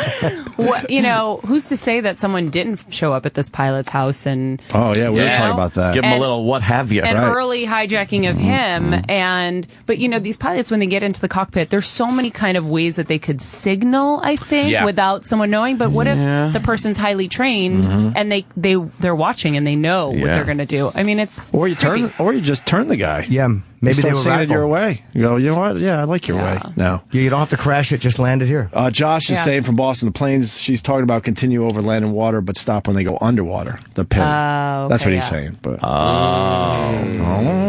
so that means it could have crashed or it could have. That's if he's right. That's if he's right. Of course. Because I already said, I'm like, I think this is what I heard. I was 100% right. Me and Pat's having a heart attack, and then we have to go. Oh yeah. All right. You guys Wait, are busy. Pat Lambert? Yes. Can he bring the creepy laugh in so they can hear it? No, man, we gotta go. Oh, it's You so guys good. are I'll late let you guys hear it. for your next gig. We are So tardy. it's called Chasing Tracy Maria. Maria on Oxygen. Tuesdays at 10 o'clock. Yes. Nice. And you can watch her Thanks, on guys. Extra every night during the week, right? Extra. Extra. Have you met any celebrities? I think a few. Did you do red carpet for the Oscars? Yeah. You did? Was that cool? Yeah, it was actually. You know what? For Oscars, I generally just do the fashion, so I'm above. It's a little easier. I can be in my Uggs and not have to have the pressure of interviewing everyone. Oh, okay. Just looking at everyone's fashion. Well, those are always comfortable, genuine interviews they do. It's like really nerve-wracking. And even seasoned interviewers are having trouble with the actors because they're all panic-stricken and it's really awful. But do you still panic when you have to interview, or feel the pressure of interviewing? No, I mean, it depends on what you're interviewing about and what the situation is. Right. I mean, for the most part, you know what you're doing if you're prepared and you do your deal. Nice. Although Guillermo was getting everyone drunk at the end of the red carpet, I went up to him and he started interviewing me, and I was like, "What are you drinking? I smell it on your breath." And he goes, "You want tequila shot?" I'm like, "All right." Wow. Who's that? So I think that calmed people down for the rest of the carpet. Bunch of goddamn drunks. All right, let's get him out of here. Kevin. Bye, guys. Thank you so much. Thanks for coming on the show. No, you guys, I hope you guys like the show. Thank you so much. Take it easy. Right Good on. luck. Good luck with the show. Patton Oswalt's father next. Yes, Yeah, please. That's a big Call get. him. Get to the bottom of this. That's a huge get. The gentlemen are off to drop a deuce. Stay tuned for their progress. On Sirius XM. They're rich. And they pee. But they're done. Welcome back to the Opie Anthony Show. On Sirius XM. All right. Patton Oswalt in studio, doing the whole show with us today. Very cool, man. And we cannot say it on the air because somebody will take it. But let's just say Patton has given us or sold us, however he wants to play it. No, it is my gift to you guys. You know what? It's my gift because this is something I would want to see, but I won't say what it is. The idea for what we are going to do once we do not, or if we do not re-sign in this place. Fucking Patton is a genius. That is good. I love it. How great was Maria Menounos? Dude. Wow. Her sexiness almost makes me sad. It She's is so crazy. fucking fantastic. I got an honest question for the room. Okay. Who really wanted to take that picture with her? her being so beautiful. Oh yeah, it's very hard. Oh, I did just to stand next to her. Oh God, I got No, are you kidding? I don't want to be. That was like when I did young adult. I'm like, I have to take my shirt off with the most physically perfect. Like I can't take my shirt off with John Goodman or or Paul Giamatti. No, it's got to be with Kathy Bates. Yeah, that's what I'm getting at. Yeah, I don't want to be. It literally looked like she was sponsoring a little troll family. She was an elf, and once a year they go and they help a little troll family to do. Yeah, that's what it looked like. She's a smart woman. Yes. By the way, and I know she was not doing this on purpose. She generally, when she hopped out of her chair and she was going over, she was like, "Oh my God, look! I got these marks from the chair on my thigh." That. I noticed. And I was like. But she was like showing me like, look, check this out. I'm like, it was like a Benny Hill sketch. Like, do you think there's something wrong with my cleavage? Yeah, she's like Jackie Kennedy Boston sexy. Like she's fuck that Greek Boston drives me crazy. I would just lick her fingers. I got her makeup on. My shirt. You better watch when you go home to the wife with that little makeup on you. We are like four creepy merchant marine guys that. She's like, let's take a picture, and we all were like, oh man. I love taking a picture. Penn said she looked like a 60s spy. She does. She looks like Emma Peel from the Avengers. Right. That's how she was dressed. The little skirt, the hair was like 60s. High boots. Yeah, just fucking sexy. Yeah. Dancing in the background of the Dean Martin show. Gold diggers. Yes, exactly. The going on. Gold diggers. Yeah. And 8 months it took to film the show. It's probably good. That's a lot. It's a perfect time for reality show. It's not like a fucking 2 month quick shoot. After talking to her, now I understand why she did a reality show. Yeah. She wants to keep challenging herself. Yeah, she has a very easy life in entertainment, but she's bored. Wants to try to do different and new things. Yep. We got Patton's father on the line. I've been teasing this for like 2 hours. Sorry. Dad? Yeah, how you doing? Hey, what's up? It's your oldest son, Patton, the one that went into show business and broke your heart? Yeah. All right. Hello, sir. Good morning. Good morning. It's Anthony and Opie and Jim Norton and your son, and you on the phone. Yes. That's what's happening, Dad. We Sorry. got a little of your background from Patton, a Vietnam pilot. Yeah. F-4 Phantom. Pretty goddamn cool, I say right there. No computers. Yeah. And you really had to fly that thing. Seat of your pants flying right there. Right. A little bit. Nice. A little bit. And you also were an investigator, an accident investigator? That's true. Yeah. Was that for the... was that for the Marines? That was for the Marines, right? Yeah, it was in the Marine Corps and the Navy. I went through postgrad school for that. It's like, okay, let's look at this crash. Oh, a missile hit it. It's like, oh, that's... Well, Dad, a meteor. Well, that's okay. Thank you for mentioning meteor. They are speculating. You talked me down after 9/11 when I was getting a little freaked out about all that conspiracy stuff. And you went, no, this is what happens, and this airliner, this missing 777, is getting spookier and creepier. Yeah. And I was going to call you about this anyway, but I figured why not do a public service and let them and go on the radio with you, and maybe you could help us talk us through some of this craziness, because they've been talking about it all morning and it's getting weirder and weirder. We panicked people this morning. Yeah. Well, and panicked everybody. Yeah. Well, first the thing, everybody's got they got to quit making all the assumptions. They got to run with the facts, right. And they got to keep the first thing they train you is don't the pilot was a drunk. I'm sure it was his fault. No, you got to go find the facts and see what happened. The other thing is they're flying in areas that aren't really a whole lot of airplanes up there, and we all know that. Mm-hmm. So they operate off these transponders. That's how they track them. The radar is very limited. So they call it skin paint. So when they said they thought the thing turned left, you read that. It's really that's only a real guess. It's not for sure. Even that part's a guess. I thought that was an actual. They knew that for sure. Well, they think that's true. Huh. I mean, they say, but the one thing that I thought of first was the on these airliners the airplanes send data up through the satellites back to home base, probably in Boeing or somewhere, to keep track of engines, to make sure that They don't have just problems with them. Right. And they say that kept coming. So what that means is that won't work underwater. Right. So that means the airplane was in the air. And if they can, if they prove that, then they've got to go out and figure out where this damn thing went in. A 777 is a very large airplane, and you're not going to land it on a dirt strip somewhere. Huh. It's got to be on a regular airport. So. Yes, so it's going to be probably somewhere in the water. But so you don't think that someone stole it and landed it on a little island? That didn't happen. Boy, I'd like to know what island. Oh, really? Because I don't. There's not a tail hook on it, so they can't land on a carrier. You know what I mean? How about Pakistan? If they were close enough to get to Pakistan, if they did disable it, Pakistan, that would that's true, and they should of course look into that. But the other thing that's very strange is nobody's saying anything.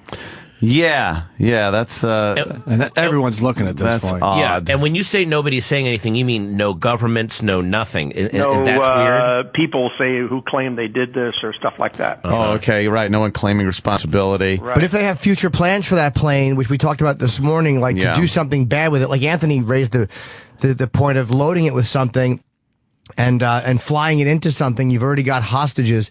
There's definitely a reason they wouldn't have claimed responsibility yet. Yeah, that's true. Yeah, but I would, and I'm sure I'll put it there, I'm sure they're exploring that. They're looking at all the possibilities. Mm-hmm. Maybe they're not saying a whole lot about that, but I mean, right now the whole thing is to find where that thing went down, and right now they don't have a clue. It's just odd that also the transponder was turned off. They said in a very purposeful fashion. There's two of them on with there. Yeah, with the other one being shut off 14 minutes later, which seems like a calculated kind of move. Sure. The lack of debris a week later, not washing up somewhere, anything. There's a lot of floating parts on those planes. That's a little mysterious. That's true. But also, did you note in the paper, I mean, if you look at the map, how far that thing could have flown? Well, Patton said that it's amazing how much bigger the search radius is getting every day. They keep changing the search radius, which that in itself is a little creepy. Yeah, right? It just gets bigger and bigger. Hey, it is getting bigger. And, I would have, I don't know I don't have any insight on this, but I'm sure the intelligence guys are also looking at all the aspects you're talking about right now. Well, okay, here's my next question. Who would you most listen to who makes the next statement? Because every day the news speculates and the White House is saying, but who is the person that we should actually be waiting to hear speak that will actually have some impact or weight? Well, right now the pilot, the responsibility is Malaysia. That's their airplane. That's their problem. However, we have our FAA is in there with them, and our National Transportation Safety Board. They have those people are in there, and I think they're going to settle them. They've made a lot of calls that were sort of bad at first. Those people should settle them down to make good information coming out of there. Oh, okay. I think that you're going to get people with sources saying, "I heard this, I heard that." I would sort of steer away from that, but take it in on one side, but understand that it may not turn out that way. Well, even if there's an inkling that it was taken for evil use, sure. You would think the United States would immediately put this kind of on a top priority. Well, I believe that.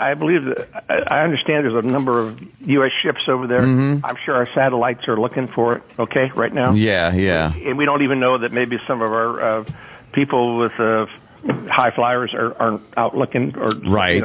So, yeah, I think we're really under the covers. You think a lot of stuff is going on that isn't being told to the public? Yeah, I do. How hard would it be for them if that plot is correct? If Anthony was correct, which he doesn't sound as crazy as I thought it would. Oh. How impossible would it be for them to fly from that part of the world to the United States undetected? It would be pretty hard. Even without transponders? Yeah. Something would pick them up. And also, my question is, let's say again, Anthony's right, and they stole the plane. How expensive is it to refuel a 777? Would they have those resources? Yeah, they'd have to have what do they carry? 100,000 gallons. I'm not sure. What? I mean, they carry a lot of fuel. Nice built-in pool. Pounds. I'm not gallons, pounds. That's how they do it. It takes a lot of fuel to fill that puppy. Yeah. And they wouldn't have access to that necessarily. Yeah, and they'd probably have to have some special ground support equipment. With some Saudi money, maybe. I'm blaming the Saudis already. Yeah, I mean, well, there's never been any proof other than everything we've ever heard that would lead us to believe that they're terrorist supporters. A few million bad apples. Yeah, there's only a few million bad apples. It's my favorite tough crowd line ever. It's a real mystery right now. Mm-hmm. But I feel that there are a lot of things going on that we don't know about, and it's probably best not to know about. Can you think of any recent or modern day, at least, occurrences that kind of look like this, where a plane has just disappeared like this? There was one. There was an Ethiopian airplane one time that had a problem like this, and they wanted to go somewhere, and they got there, and they wouldn't let them land, and they had to crash in the water. Wait, is that the one that was hijacked, and the pilot told them we don't have enough fuel, and there's film of it going into the ocean? Right, exactly. Oh my gosh! Yeah, that was just a bad move. The pilots told them we're not going to make it. That was the one right off the shore, right? Yeah. Yes. I don't recall. And the other one with the Egyptians, the suicide one. Yeah. That happened, and that was real quick, and everybody's, they knew that, but that's the only one I can think of. I can't really recall plane disappearing like this. There's a lot of there's a lot in this that is a kind of unprecedented, just in the terms of it's such a gigantic plane, and everybody is looking for it now, and they can't find. When everybody starts looking for something, they tend to find it sooner or later, and nothing's happening. So that's also what's a little weird. Mm-hmm. Aliens. The Air France guy, they took took 2 years to pull it up. Now it took. They found it, but it wasn't immediate. It took a while to find that thing too. But they were getting some debris that was washing up, beforehand. They found some debris out in the water. Yeah, they kind of led them to believe, okay, this is what happened. The total lack of debris is really puzzling. Yeah, that's weird. Nothing washing up on shore. Well, unless they went to an area where they haven't looked yet, or it's that so far search out area. Yeah. All right. Well, a lot of blue ocean out there. I have one more question for you too. Like, we watched a great documentary about Flight 800 TWA, and I'm not a conspiracy guy at all. But the way this documentary was done, it painted a much better picture for the fact that something took the plane down than I would have thought. What do you know about that, or what's your opinion on that? Yeah. The only thing I'd comment on, the head investigator, I've listened to him. He made a news conference, and he said that is absolute false. He said they had it. They are very solid. They know that was the one the fuel tank blew up on it. Correct? Yes. And they felt very comfortable with it. And this guy has got a great track record and background, and I believe him. Okay. Okay. He's not going to go turning on one of his own, that's for sure. They don't do that. Hoorah! Hoorah! Semper Fi! But the big thing they got to do is just don't make a whole bunch of some. Just go out and look at every little piece, look and run it down until you get to where you are, and look at all aspects. Mm-hmm. That's what's creeping everyone out, is we have all these half assumptions, and your brain can fill them in. Yeah, and these some of the make it crazy. On TV are awful. The what? Some of the pundits on TV are awful. Really? Oh, bravo! Wow. Yeah, good for Patton's dad. Yeah, they are. I heard one the other day. A guy called in and said, "I know what happened. They turned the transponders off, so some country shot it down, and they ran out, and when they did it, they gathered up all the debris and took it in so nobody will find it." Oh, jeez. That's rough. A little hard to do, right? Sure is. Gather a bunch of debris and no one sees it. Yeah, and that's a guy with a six-figure salary every year saying this. He was calling from a house trailer. Oh, that even better. Okay.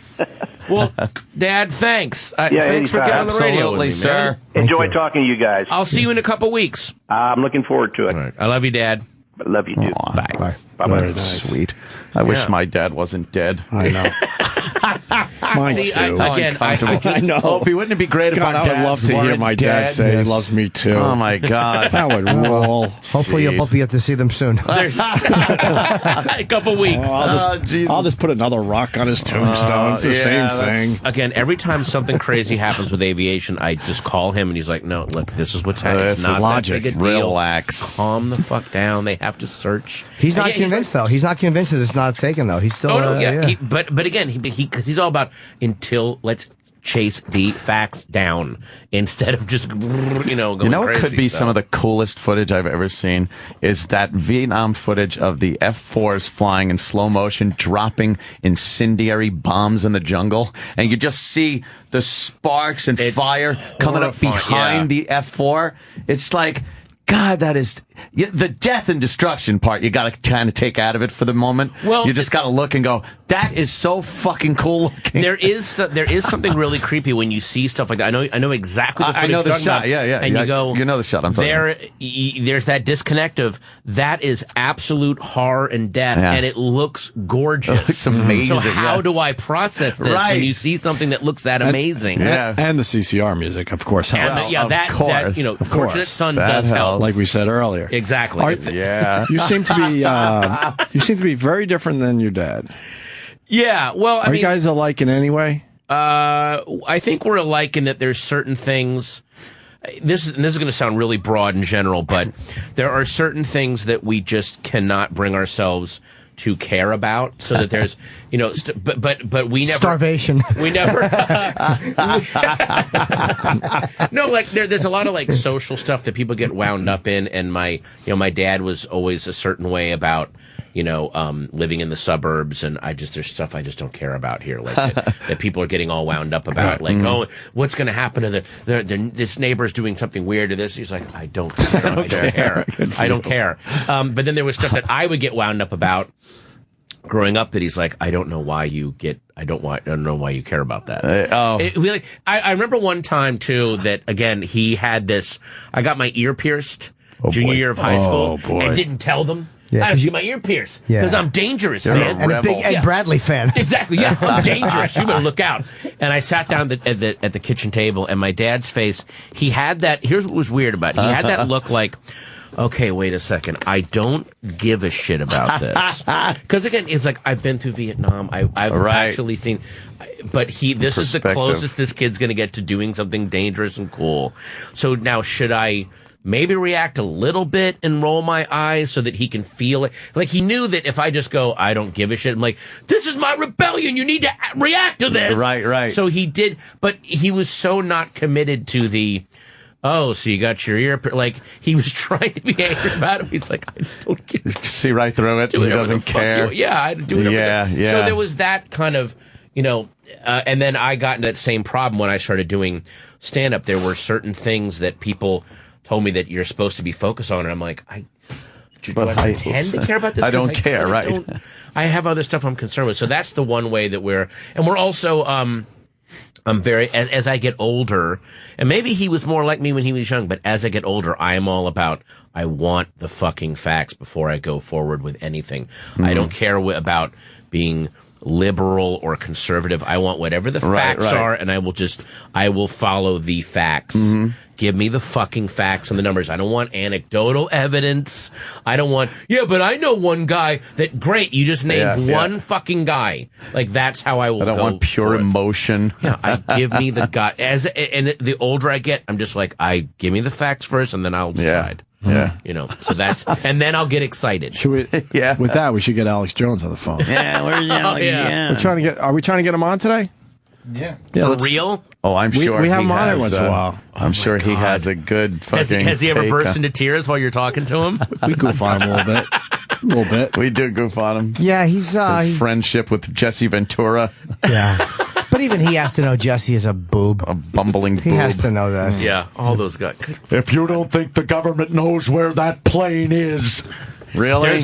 There's a guy named James Adomian who does the best. Oh, I've seen Jesse Ventura. He does a video on. Did he ever do the video? I don't know if he does a video, but he does. DeRosa showed us one, wasn't it? DeRosa. It was. But he literally is. It's Jesse Ventura taken to his logical extreme. Right. Like, just come in and say, like, good morning. Hey, how you doing? Good morning. How do you know it's a good morning? For all you know, why would you assume? Like, everything is no way. And I'm not doing it as good as Adomian, but every single thing is questioned. How do you know?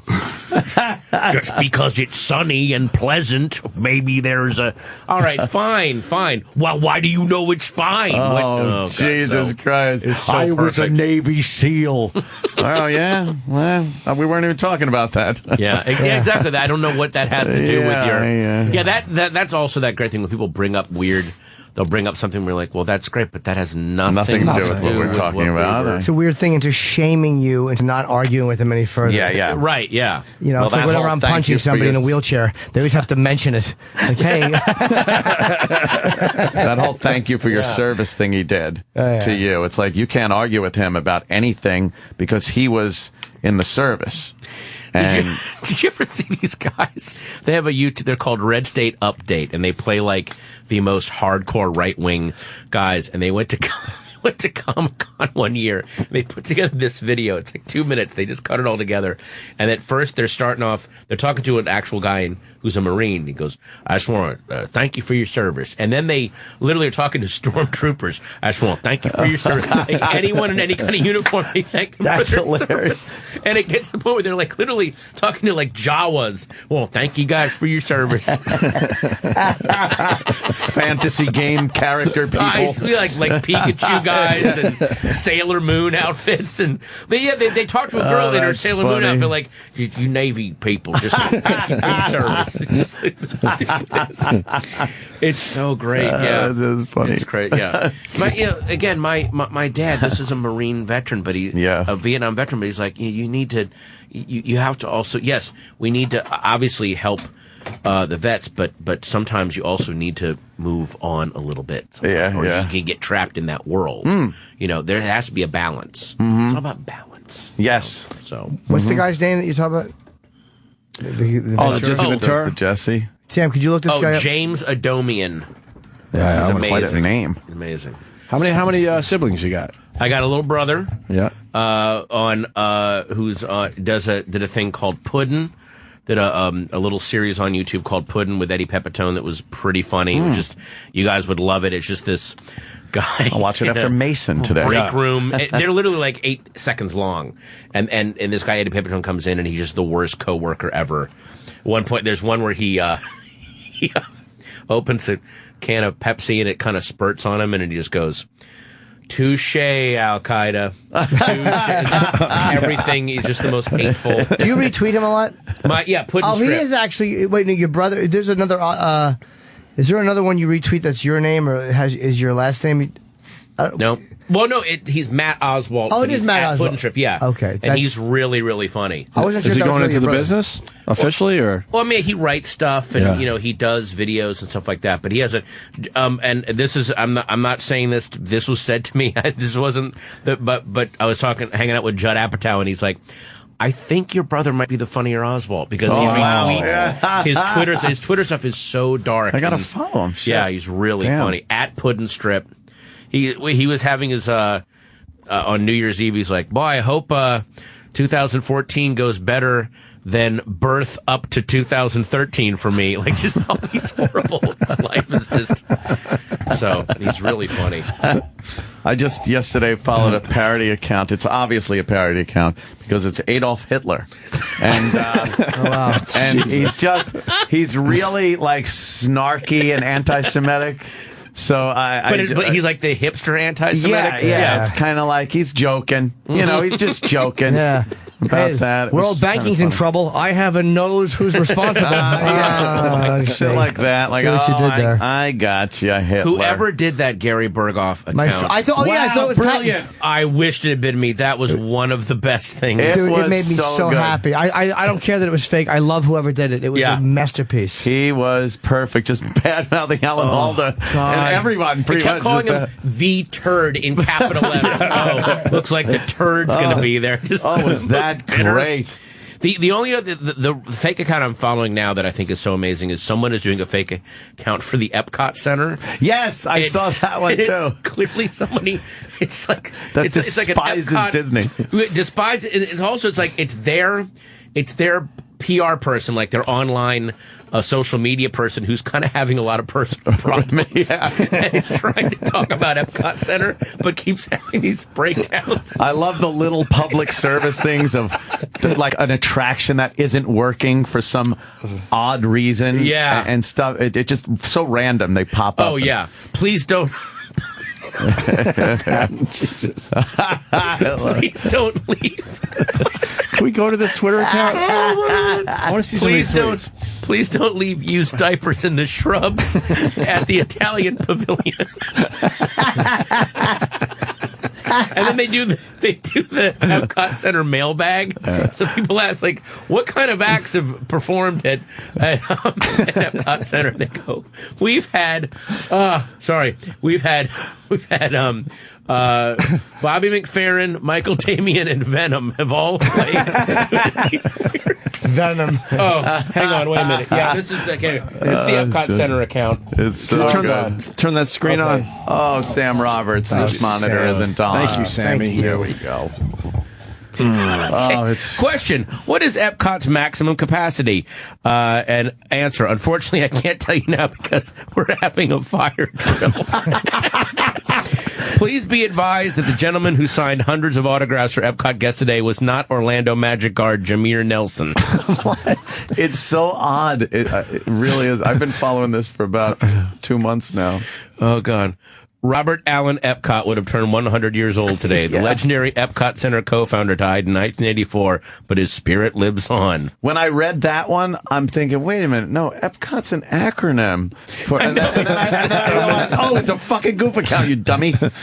One of my favorite spots in the whole park is the Innovations Plaza. I like to go there on my break and watch people while I eat some yogurts. It's just they just capture it perfectly. Someone who's trying to be hip and funny, right, and just failing miserably. Yeah.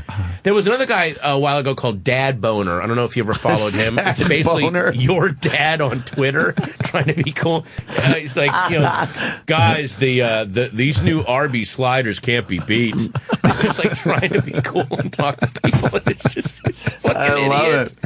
Yeah, it's when Twitter first came out, I didn't get it, and now I see how the potential. How you can use it really well. So it's and the Gary Berghoff one was a perfect example of how somebody, that person, whoever he is or he or she is, needs to pop up and do some other account. And that the Gary Berghoff account was so funny because there were moments I was like, is this Gary Berghoff? Could be. It just kept skating the line. His whole take on the Battle of the Network Stars was perfect. He's like bringing up names like Dan Haggerty and and the guy that played Pappy Boyington. What the fuck is He clearly did his research because he got all the clip, like those Battle of the Network Stars clips where he's clips about how Robert Conrad was an asshole. It's like I could see that.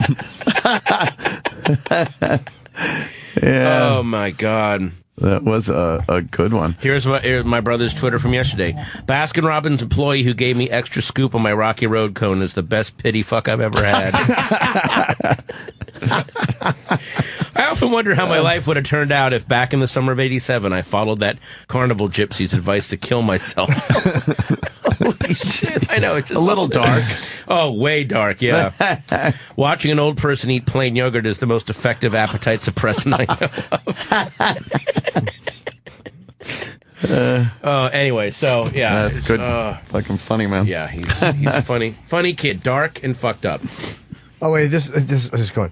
I will be appearing at the Virginia Beach Funny Bone. Oh, Jesus. March 20th through 22nd. What? I can't quote my own Twitter account? What's wrong with that? It's a little racist, though. It's a little racist. Yeah, Al Sharpton mentioned. Does Al Sharpton know that his microphone's on? I know other people have brought this up, but I've never seen a screamier person on TV. Because he's outraged. He's always angry and snarling and but he's also growling. Beyond that, he's just bad at broadcast. I've literally seen him go, today Mitt Romney came to a town. And like, wait, what is his prompter on? What is happening? At least give him something to talk about. He is always yelling. It's kind of fascinating. I wonder what that's about. He has no business being on TV. I think it's that preacher thing, that reverend thing, you know? You got to yell everything. Well, probably, yeah. I have to piss. Yeah, why don't we take a break? Patton Oswalt, where are you going to be, sir? Next week I'm in Boston at the Wilbur Theater. I see that. Very cool. And then on Saturday I'm at the University of Rhode Island. And if you can't make those shows, why not drive up to Virginia Beach and watch the Comedy Silence of Jim Norton? He'll be bringing some laughs on the sand. Yeah, I don't want to. I don't want to blow the whole thing, but I walk on stage now with a Malaysia Airline hat with my arms out, like going, wow, really an attention grabber. It's inappropriate. No, I mean I'm not making fun of it. I'm just, and I launch right into a 4-hour bit about it. What I think happened. 4-hour bit. Yeah, but I do it all as Iggy from Taxi. Wow. You really come out and see Jim and his charts. Because he's got a lot of string and a lot of thumbtacks, and they're all. It's pretty amazing. Yeah, no humor at all. I've kind of turned into Lenny Bruce when he was reading court papers. It's just me with fucking FAA charts. Yeah. A lot of diameters on maps. Yeah, you're trying to fucking tell me this plane landed? Fuck you! The uncomfortable, scared audience. Relax. The Opie and Anthony Show will be right back on Sirius XM. After 20 years, you would want a break too. But the guys are back now. Enjoy. It's the Opie and Anthony Show on Sirius XM.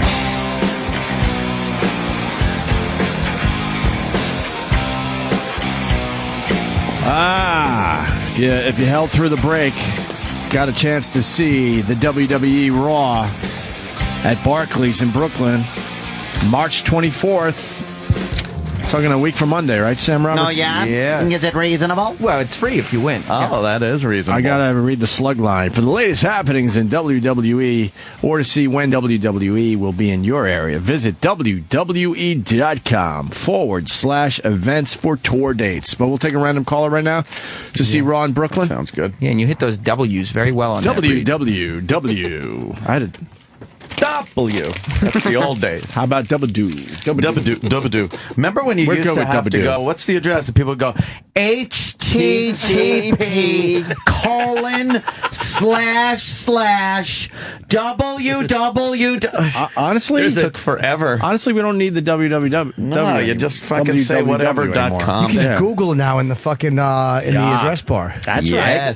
There's a guy, magic. Peter Serafinowicz, British comedian, does a character called Brian Butterfield. You should look it up on YouTube. But whenever he gives an email address, just call www. Dot like www. Wow. You're turning us. We've had a couple of older gentlemen here as guests that aren't quite hip to the internet. Rich Little. And when they try to give out their website, it's just hilarious. They always miss one W. It's www. And they just don't know what they're saying, and it's adorable. Hey, it's going to happen to us too. Of course. Hey, Rich Little looked pretty fucking good though when he was in here. Considering he was great. Yeah, he was a really. I love old school guys like that. As far as old school guys know, and no one will ever beat Tim Conway. Tim Conway was great. He gave you guys so much shit. Fucking I started great. hiding. No, he was fun though. I did enjoy him. He's also really funny. If you ever he and Harvey Korman would always fuck with each other. Yeah. So I went to see I went to see a show, but he was. was at a theater, but he was in an upcoming show, and he had clearly written his own bio, and so it was him and Harvey Korman, and they both were clearly fucking with each other in their own bios. In their own bios? Like, Well, consider the comedian's comedian, but Harvey Korman, and he has a wife and children who he's never met, something like that. And then Tim Cumia was like, consider the comedian's comedian. So it's just everything with them is just They were fantastic. Well, obviously, But Conway make him believe he had dementia. He just stood here. What? Who? Remember when he walked in? He just stood right there. Yeah, they're always just doing weird things. Oh my and God. he got Jimmy so good with one thing where he was like, who? He said, you mentioned someone from the show, and he was like, who? And you started explaining to him who it was with this sad look in your eyes, like, oh no, I'm telling him who the people are he worked with. Well, Colin did point out, I think he looked at the cover of his book where he's like looking up to this, and Colin went, ugh. And I'm like, yeah, you're right. I wish I would have pointed that out. Fucking snarky old jizzbag. What about that? Fucking like legend, though. Yeah, big deal. And I was surprised Colin didn't come out when the DeLorean broke down. So exactly. shoving it down the street. Oh, Jerry, what do you think I have it back for? Hop on. I'll just push you guys around. You can, film it. I think you were still shell shocked from the Jake LaMotta interview with Jim Conway, because I was here for that. I just sat in the back and was watching. You were here for that. I fought Sugar Ray so many times, it's a wonder I don't have diabetes. Yeah. And then you kept going, yes, because of the sugar. Yes. The sugar every single time. Yeah, you just can't fuck with Jake. He's the last living one from that era. It is. Yeah, he's the guy. That was a sad day. When he started talking about the show he does, though, and his wife, whatever, started and she's saying, like, no, he wants to do this. And we're like, no. we let this guy retire. And she kind of buttonholed me afterwards and was like, so you wanted to, I heard you wanted to come to the show. I was like, no. But you wanted to I heard you wanted to get the information to tweet about it. Is that what you wanted? Oh, no. Well, let me give you the information. Do you have your phone? We'll tweet it out right now. Oh, boy. And then I kind of I didn't bring my phone with me. And it's who doesn't bring my this? pocket. Ringing. Yeah. What do I do? She's just bring a phone assaulting me. Let's get that tweeted out right now. Yeah. I liked, although Jake did notice my boxing knowledge about how I understood what his defense was. Just a couple of really. Could have said anything. You're right. You would have agreed to it. You're smart. That's true. Yes, your defense. I think I said crackers are delicious, and you said you're smart. Yeah. But he's Jake, man. He's fucking. That motherfucker was that life and that abuse and those fights and that old school thinking.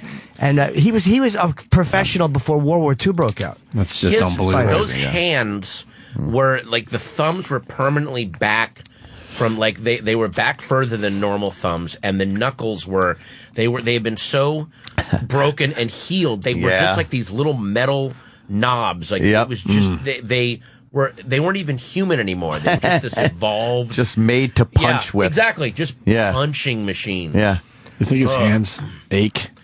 I bet he can't feel them. Whole I bet body there's must no feeling. ache, right? Yeah. Apparently, Phil Collins has no feeling in his hands anymore because all the years of drumming, the nerve damage, he can't hold drumsticks anymore. Jeez. So there's an interview with him in Rolling Stone that is one of the most depressing. And I like Phil Collins. I think he's great, but he is reached this point in his life where he's miserable. He literally talks about I guess it'd be okay if I just died. What the what? Well, Phil? how about you get a fucking prenup, dumb Phil? Stop trusting everybody. He's been through 11 divorces with no prenup. Crazy. What a schmuck. We met him. Yeah, we met him, and it was just depressing. Where'd you meet him? He was here. I got a picture with him. He came in here to do the show. No. But we went into the green room, and I was very excited because there was a time I loved Genesis. Oh, man. And I tried to tell him, which I guess is kind of stupid anyway. I'm sure he's sick of hearing that. But he didn't want anything to do with us. He just wanted the pictures done and us out of there. I told you were the best singer in Genesis, but when you did Shock the Monkey, it really I think it made him uncomfortable. Yeah, I'm sure he wouldn't have liked that. That affair with the Rosanna Arquette you had must have been amazing. Right. Wasn't me, you wanker. There was a guy on hold for 3 hours. I was finally going to go to him, and he hung up. Hung up finally? He's saying that the band Band Bossy YouTube video has been taken down because of all the ridiculous comments. Band Bossy. I don't know if that's true or not. Dumbest. I think the Band Bossy thing is going to be a bust. Well, I think it should have been banned just by us knowing. No, it's still that up there, right? I figured the guy was wrong. Because Beyonce, But I figured I'd she use it talks- just to talk about it. People listen. Dumb. She's delightful. Guys, I understand that words hurt and words have meaning, but you are just trying to find words at this point and make them. I wish somebody would do like a fake campaign. Just think of some ban moist. Actually, you know what? I do every time I get naked in front of a chick. The word moist is more offensive and more creepy than bossy. Moist is more gross. Oh boy. Yeah, moist. The kid's not going to be Moist happy. is worse. No.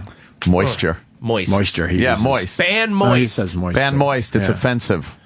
We could get It's that very trending. mean. I tried it, but it didn't catch on. No. Yeah. No, what word did I want to ban? I don't even remember. I tweeted out to ban somewhere. I don't remember what it was. Sharing. Probably, yeah. No more sharing. Enough of this stuff. I hate to bring up. Or ban. I like to ban interface. Yeah.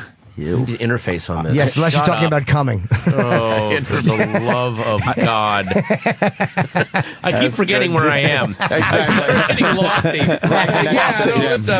And cock. Oh, okay, that's right. Got it. I hate to bring up a douchey moment from our careers, but when we were in Boston, we decided to come up with a word, "kunk" for girls. Oh, well, it was for the genitalia, really. Right. And it was just an excuse to almost say cunt. Yeah, on our show. Kunk. Yeah. And then remember the kid. Oh, it's douchey. I mean, as you look back, of course it's douchey. Yeah. But at the time, it kind of took off a little bit with our dumb little fan base. Oh, and then remember they came to us and said, we're not allowed to Couldn't say it anymore. Kunk on the air. Kunk. And I said, but it's a made-up word. We made that up. We made this up. Well, it's we're not close going to to get the other one. We fined. know But what it means. they were always worried about the FCC. I'm like, it's a word that isn't in any dictionary. We know what you mean by it. Remember that? That's maybe they just thought that they knew the bit was douchey and they were trying to help us. Maybe move that's on. yeah. Maybe that was it. Oh, you That guys is are kind of assholes. gorgeous that you made up a word and in real time got it banned. Got it banned. That's how offensive it was. Yeah. That's a pretty good outcome. Hullabaloo. That's a word we should get rid of. That's an uncomfortable Hullabaloo. That's word. what Hulla did to me. Well, there's a British magazine called Viz, and in the back of every issue they have a thing called the Profanosaurus, and they make up new curse words to apply to different situations and slang words, and it's gorgeous. Some of the things they come up with, like new. God, what was one of my favorites was they keep coming up with new terms for like really bad bowel movements. So they have stuff like Meatloaf's daughter, and just like oh my God, but it's like pages and pages every month of this shit. They're just trying to think of how do we get by like fuck, cunt, shit, and stuff like that, and it's pretty amazing. Those are tough words to forget, though. Fuck, cunt, shit. Like, those are really, they work. They're the standards. They work. Yeah, they still work, right? They're great words. Yeah. But the whole banning word, I kind of like ban bossy in a way because it exposes that mentality, that embarrassing mentality in the country. No one embraced this. But it's embarrassing that that this is really being taken seriously by some people. And Beyonce has songs with the word bitch in it. Yeah. Which makes it what a fake. I know. So and also hypocritical. it's good to be a bossy you're in control and people are looking to you to get it's not an insult. If someone goes, "Hey, you're kind of bossy." Thank you. Now get that shit done. Yeah. Right. And by the way, Tina Fey, when she was stumping for Hillary Clinton, she's like, everyone says Hillary's a bitch. She is a bitch, and bitches get things done. And that's good. She reclaimed that was awesome. No, but that was like yes, why are you I remember I had there was this girl I used to go out with years ago. She's like, I don't know why girls treat the word cunt like a nuclear bomb. Yep. When I hear the word cunt, if someone says cunt, it means I'm winning the argument and the guy is flailing and desperate. And it makes me laugh. Like I've never been offended by the word cunt. It just, to me, it is, that means you're losing and you're free, It starts a whole new argument is what it does. So you're probably losing. But some people, but what she's saying is, she goes, I don't know why women give that word the power. Whereas what she said was, when a guy yells cunt, you should go, oh, that's, you poor guy. Really? It came down to cunt? You well, lose. So I guess we're done. Yeah. Cunt was never an atom bomb with girls I dated. There was always other things. Like, it was never. Really? Yeah, it's just because they're dating me. I'm a pig. I have a vulgar humor. But you know what I mean? Like that wasn't a big deal to them. Right. But there's other stuff that would have bothered them, or whatever. Another girl's name. Exactly. Yes. Want a Tim Conway Dick story? Oh, really? Okay, sure. Carol, you're on the phone.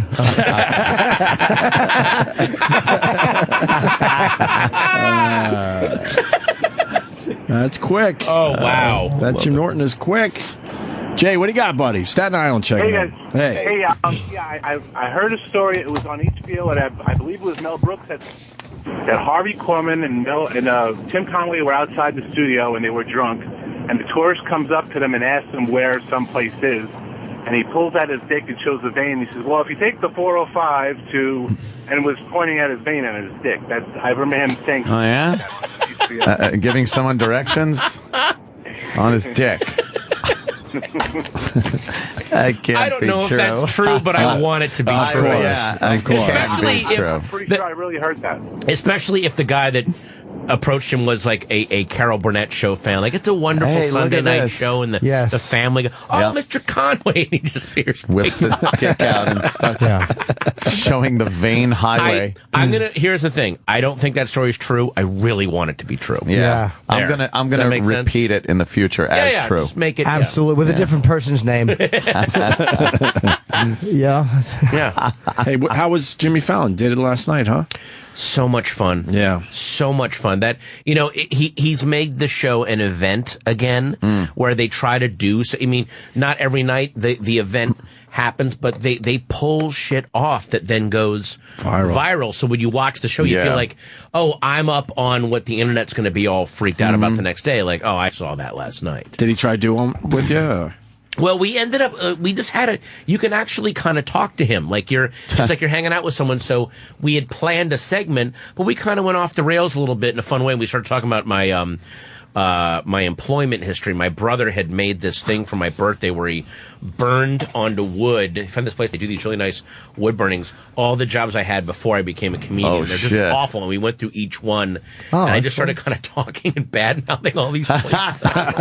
and he was really, and it was at the point where it got so good that he was like, what about this one? I'm like, oh, that, okay. And then I talked about, and I was laughing so hard that I missed what the band did. I talked about there was a record store called Waxy Maxie's I used to work at in Northern Virginia. Yeah, Waxy Maxie's. And I got fired because I mouthed off to a customer because they were playing, the two other people I worked with would play, it was all during the 80s. They were like playing Mr. Mister. And I wanted to play like the Dead Kennedys' Frankenchrist. And and I just got fired. And then when they played me off, the band played Mr. Mister's Broken Wing. Oh, no kidding. The Roots played Broken Wing, and I missed it. They fucked with you. And I went over there to thank them because they played me onto this song by The Coup called The Magic Clap that I did a video for. There's this lyricist named Boots Riley who is the best lyricist in hip-hop, period. And I've been a fan of them, and they asked me to do a video.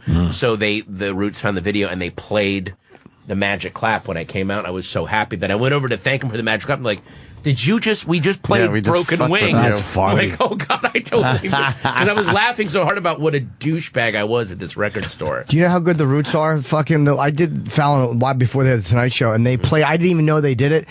We used to make fun of Van Halen doing a song called "We're Back." It was like a made-up song that I made up. Like Van Halen's new reunion song was going to be "We're Back and Better Than Ever." It was awful, and they played me on to "We're Isn't that Back." Amazing. What? They played that. Like you didn't notice. I was so fucking. I'm walking out. I'm just so worried about bombing. Hilarious. Yeah, the first time I did Fallon, they played. I do a bit about when you listen to the Chipmunks' Christmas song "Slowed Down," and the Chipmunks sound like normal guys, and that guy sounds like a demon, basically.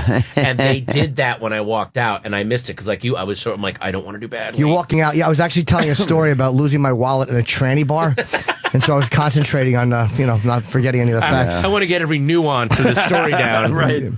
Oh, and thank God you guys were harping on that Eagles song, Get Over It! Yeah. That fucking... And that was at the height, by the way, of like the whole grunge thing. And it was like them coming, we're going to come back and show these... Here we go. These youngsters. What's what. Show them how it's done. Was it something that annoyed you? Oh God, that drove me. I just keep thinking about it. I don't know what to do. I mean, yeah, of course. Henley. Yeah, but you're crying and whining and pitching a fit. Those are good lyrics. I wonder what they would do to my my inner child if they could. Is that lyric not up? Yeah, where's that what one? lyric? Which one? If I could find your inner child, I'd kick his little ass. That's one of the lyrics in the song. I swear to God. God. It's just We haven't played it that. I thought pitching a fit was bad. Yeah, we didn't play it that far yet. Yeah, well, that Henley. We can only handle 30 seconds of that. Yeah. That's an older man trying to sound like a young, hip. Oh, absolutely. Like, I'll smoke up a reefer, whatever. And I love Henley's voice. Always have. Well, that documentary, the first half, it's a 3-hour documentary. It falls apart. Well, no, it doesn't fall apart. What happens is the first half, the first 90 minutes, amazing. You are rooting for these guys. Like, these good for them, and they're living underneath Jackson Brown, and they're learning how to write songs, and they're young scrappers. You're like, way to go! And then at the exact halfway point, when the band breaks up and they start their solo careers, you go, "Oh, these guys are huge douchebags." Oh, now I forgot that. I forgot. Yeah. What horrible. And I also love because you were doing the you're watching the video of "You Were Born in the City." Yeah. So when Glenn Fry's bragging, he's like, "Yeah, I did. The Heat is on, and You Were Born in the City," and they pull in on the Billboard chart, and the You Were Born in the City is number 3. Number 1 is the Starships, We Built This City. Oh, no. Number 2 is that heart song of like What About Love. It was like all the douchiest music by people you used to like. Yeah. So it was that era of people from the 70s that were awesome now doing this crappy synthesizer awful like comeback stuff. It was like, overproduced. That's when you had your solo career when everything was awful. Wait, you didn't like We Built This City on Rock and Roll? That gets me pumped. Well, it is the song I do my abs to, but it doesn't mean I like it. That's a guilty pleasure. Come on. Oh, man. Who counts the money? The money, look out. Underneath the bar. Whoa, I can't believe the radio is letting them play this. I mean, they're just laying it out. Shit. You had a funny joke years ago. I saw you at the in the fucking Improv in L.A. And you were doing something about Jack FM, and you were like, how unpredictable it was. Like, we don't know what they're going to play. Oh, right, yeah. It was such a perfect fucking, complete section of shit that was. Yeah, exactly. We don't know what we're going to play next on this computer printout they handed us. I mean, Jack, what's going to happen next? I don't know. You're going to play one of the 10 songs you play in rotation? Crazy. Maybe? Yeah. Well, it's also like I hate when radio stations do that. We're doing the Labor Day weekend countdown of the 500. Yep. In other words, it's our normal playlist in alphabetical order. You don't want to miss it. 4th of July, the Firecracker 500. Then they feel like they're getting clever by going, well, this time it's Z to A. Yeah. We're going backwards, starting with ZZ Top. You might not be able to take it.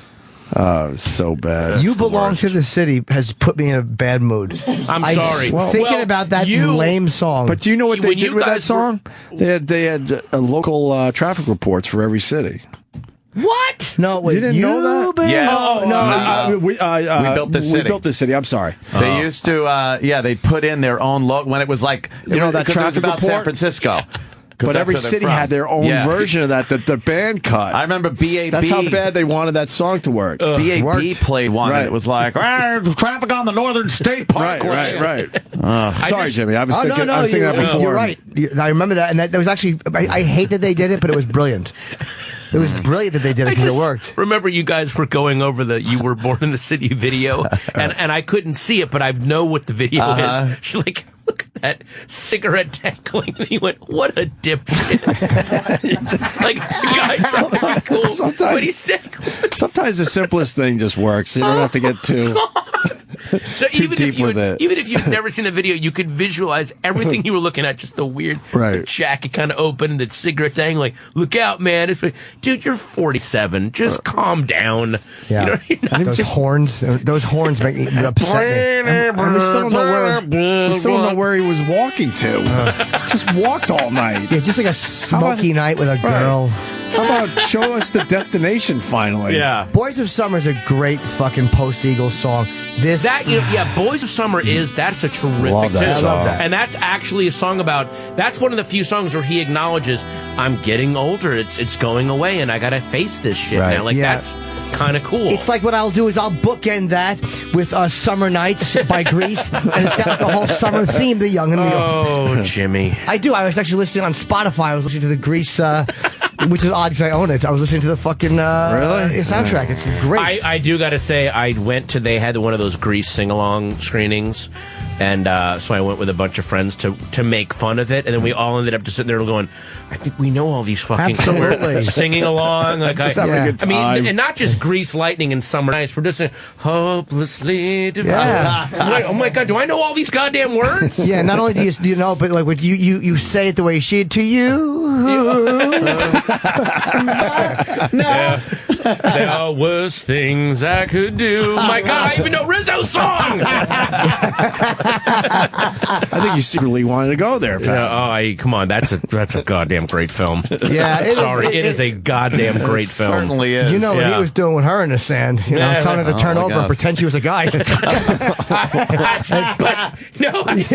could you turn over? Hey, Sandy, pretend you're Kaniki. I just love the fact that in John Travolta's gang there is the one high school student who is clearly 54 years old. Is that the guy that ended up on Gary Shandling's show later? Yeah, the curly hair guy? Yeah, he's in his 50s. They didn't even bother. High school. Yeah. Well, even Rizzo being, it's just a high school girl. Really? Stockard Channing? Don't you got to go pick up your kids right now? God, how hot was she in that movie, though? God Stockard damn Channing? it. Stockard Channing in Grease. Really? You liked her? Oh, are you kidding? She just looked nasty. Like, She did, awesome. but... Because he sounds like a drag. Oh. Yeah, exactly. Damn it. Sounds like he wasn't slinging dick properly under the boardwalk. Sounds like he wasn't filling every hole you have, sweetie. That's hot, huh? Yeah, she was hot. I'm sorry. I don't like a perm. You know Perms what? really And, bother me. and when she was alone, she was a little sensitive about things. Let me see. What? She sang a little song about how sensitive she was. What you know? was the song? There are worse things I can do, and she's got a hard, brittle shell over this tender little heart. Poor Riz. Poor Riz. Should we play one, guys? I wouldn't mind hearing that because I haven't heard that in years. It's it begins and ends with Beauty School Dropout for me. How did she have a bun in the oven when she was 2 years into menopause, by the way? Old damn cast. Oh, here we go. Oh, yeah. Oh, look at her standing there, a little sad looking. God. John Travolta's head comes up from his lap. Oops, we're gonna have to not good. shoot that. Well, there is a kind of a gay subtext between those two characters. They keep bringing it up. Like they'll hug a little too long and then stop and start combing their hair get away from each other. But and him being his second and really kind of What's his that mean? lieutenant. His second, his guy, for the drag race for the big race down at Thunder Road. Hey. Jesus Christ, I know a lot about that. You sure do. You fucking executive producer. You know a lot about musicals. I know. Let's talk about Pippin now, guys. It is fabulous. There's a video clip I put up of a while ago of when I first got little Beavis, my little cat, and he was eating, and I videoed him, and in the background you could hear Grease on TV. Which is great. Just you faggot. There are dowagers who don't put up as many cat pictures as you do on Twitter, for God's sake. I love the little Beavis. Which one is it? I gotta hear this now. I think it's the one where he's got a fuckload of food. He's a very little kitten. God. Yeah, the and one, he's got a shitload of food. Go to the video. It's That titled might be "Lonely it. Old Queen." Yes. Beavis and I were watching Oklahoma again. That's a wonderful show. It's I wish they fabulous. would bring that back. 7 brides for 7 brothers. Don't even get me started, honey. Beavis, bring mommy her slippers. Beavis, come here, honey. For the love of God, guys. Yeah. Sam, where is it? I don't know, Sam. That's all right. Not, well. Why not? What are you going to do? Oh, boy, the show really tanked when we couldn't find the right cat video. Yes, I know, because there's so many. Little beef. Little beef. beef. He was eating. I don't know. My little beef. He thinks he's a person. He's a darling. You want to hear something really smart that I said when I was a boy? Boy, here we Jimmy. go. I was very young, and my cat, John. Is it the one you farted in his face? That was the same cat, but different thing. But someone had said something about, because he was a very lovely cat, and someone said he had great personality, and I said no, he has catnality. Ooh, okay, that's pretty I bad. want to thank Patton Oswalt for stopping by today. Cute story about my youth. It just killed it all morning. It was just amazing. Catnality. I heard it. I replaced person with cat. So stupid. Yeah. Virginia Beach. Yes, I'll be at the Funny Bones. If you want to hear more, more real life humor like that, humor from real. He doesn't have to make this shit up, guys. No, he just lives his life and take the terrible, awful things in my life. March 20th through 22nd. The good thing about Virginia Beach is, like, a lot of you didn't know that story was coming. So luckily, plenty of seats available. And make sure to watch my special on April 6th, Sunday, April 6th at 10 p.m. on Comedy Central, where there'll be a lot of patnality. I like that. That kind of combines both, because you are a person, so personality, and it rhymes with cat. Thank you. Yes. And the Wilbur Theater next week. Theater next week. They have you doing something in L.A. tomorrow. That's I'm at the Largo, but it's sold out, so I didn't want to. I'm at the Largo. So you got to fly out of here to do that for. I'm flying out today. Wow. Off I go. How big is Largo? About 200, 250. That's like what's the room that used to be here? That Jeff Singer used to eating it at their. Yes. God, I can't think of it now. I can't think of it now. Room downtown. I know what you're saying. Yeah. It's great. It's a really fun show, and do they still do it? Here in New York? Yeah. I don't know. I know that I do one Saturday a month at the Largo because I don't want to wear out my welcome. That's such a good room. I don't want to. Nice. I don't want Good people for to go, you. no, God, enough. You tell stories there, right? People tell stories, or you kind of go up and it's stand up, and then sometimes people do characters. There's a show first Saturday called the Thrilling Adventure Hour, where it's like a live radio show, but it's brilliant. And then oh God, Sarah Silverman does a regular show there now, and it's great. It's a really good room. Yeah. I have this thing I'm doing where I'm pop locking, and I'm kind of trying to find a place to do that to music, and I tell stories. If I'll DM you if you're ever in LA on a Saturday and I'm doing one of my shows. I'd love to have you on. Yeah, I would love to do it. Patton Oswalt and friends. I hear the room is really good. Oh God, it's so great. It's so great.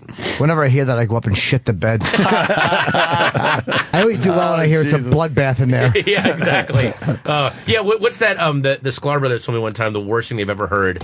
They were about to go on stage. It was a terrible room, and the guy that was coming off, all he said was, "Don't even breathe." Just like walk by, like, don't even give them a second. It is so bad. Oh, wow. Don't even stop to breathe. Just go. And they're like, "Oh, this is going to be a fucking nightmare." When you hear that, don't even give them a second. No pause. Yeah, they'll nothing. just jump right in. Yeah. So fucking animals. Let's start our weekends. What the hell, Pat? Yeah, thank why you, not? man. Guys, thank you. Please come back Fun. sooner than later. Love having you on. All right. And Maria's show too on Tuesday. She was really she's a lovely woman. She was great. And her husband was a very nice dude too. So her boyfriend. So what channel again? Oxygen. 10 o'clock on Tuesdays. It's called. Is it Chasing Maria Menounos? Chasing Maria Menounos. We got a copy of the first show. Now I got to watch it. I will watch it. I feel bad we didn't watch it ahead of time, but I just didn't yesterday. I got caught up in writing. See you guys Monday. Nice. Bye. All right, I want to take this opportunity to thank you all for listening to the Opie and Anthony Show. You know, as always, we as people enjoy the things we enjoy, but all good things must come to an end. And as we reach the conclusion of the Opie and Anthony Show, instead of being sad, we can look forward to what comes next. So remember to think of this not as the end of dirty jokes, but the beginning of a whole new set of ones. Till next time, take care of yourself and each other. Sam Roberts is coming up next.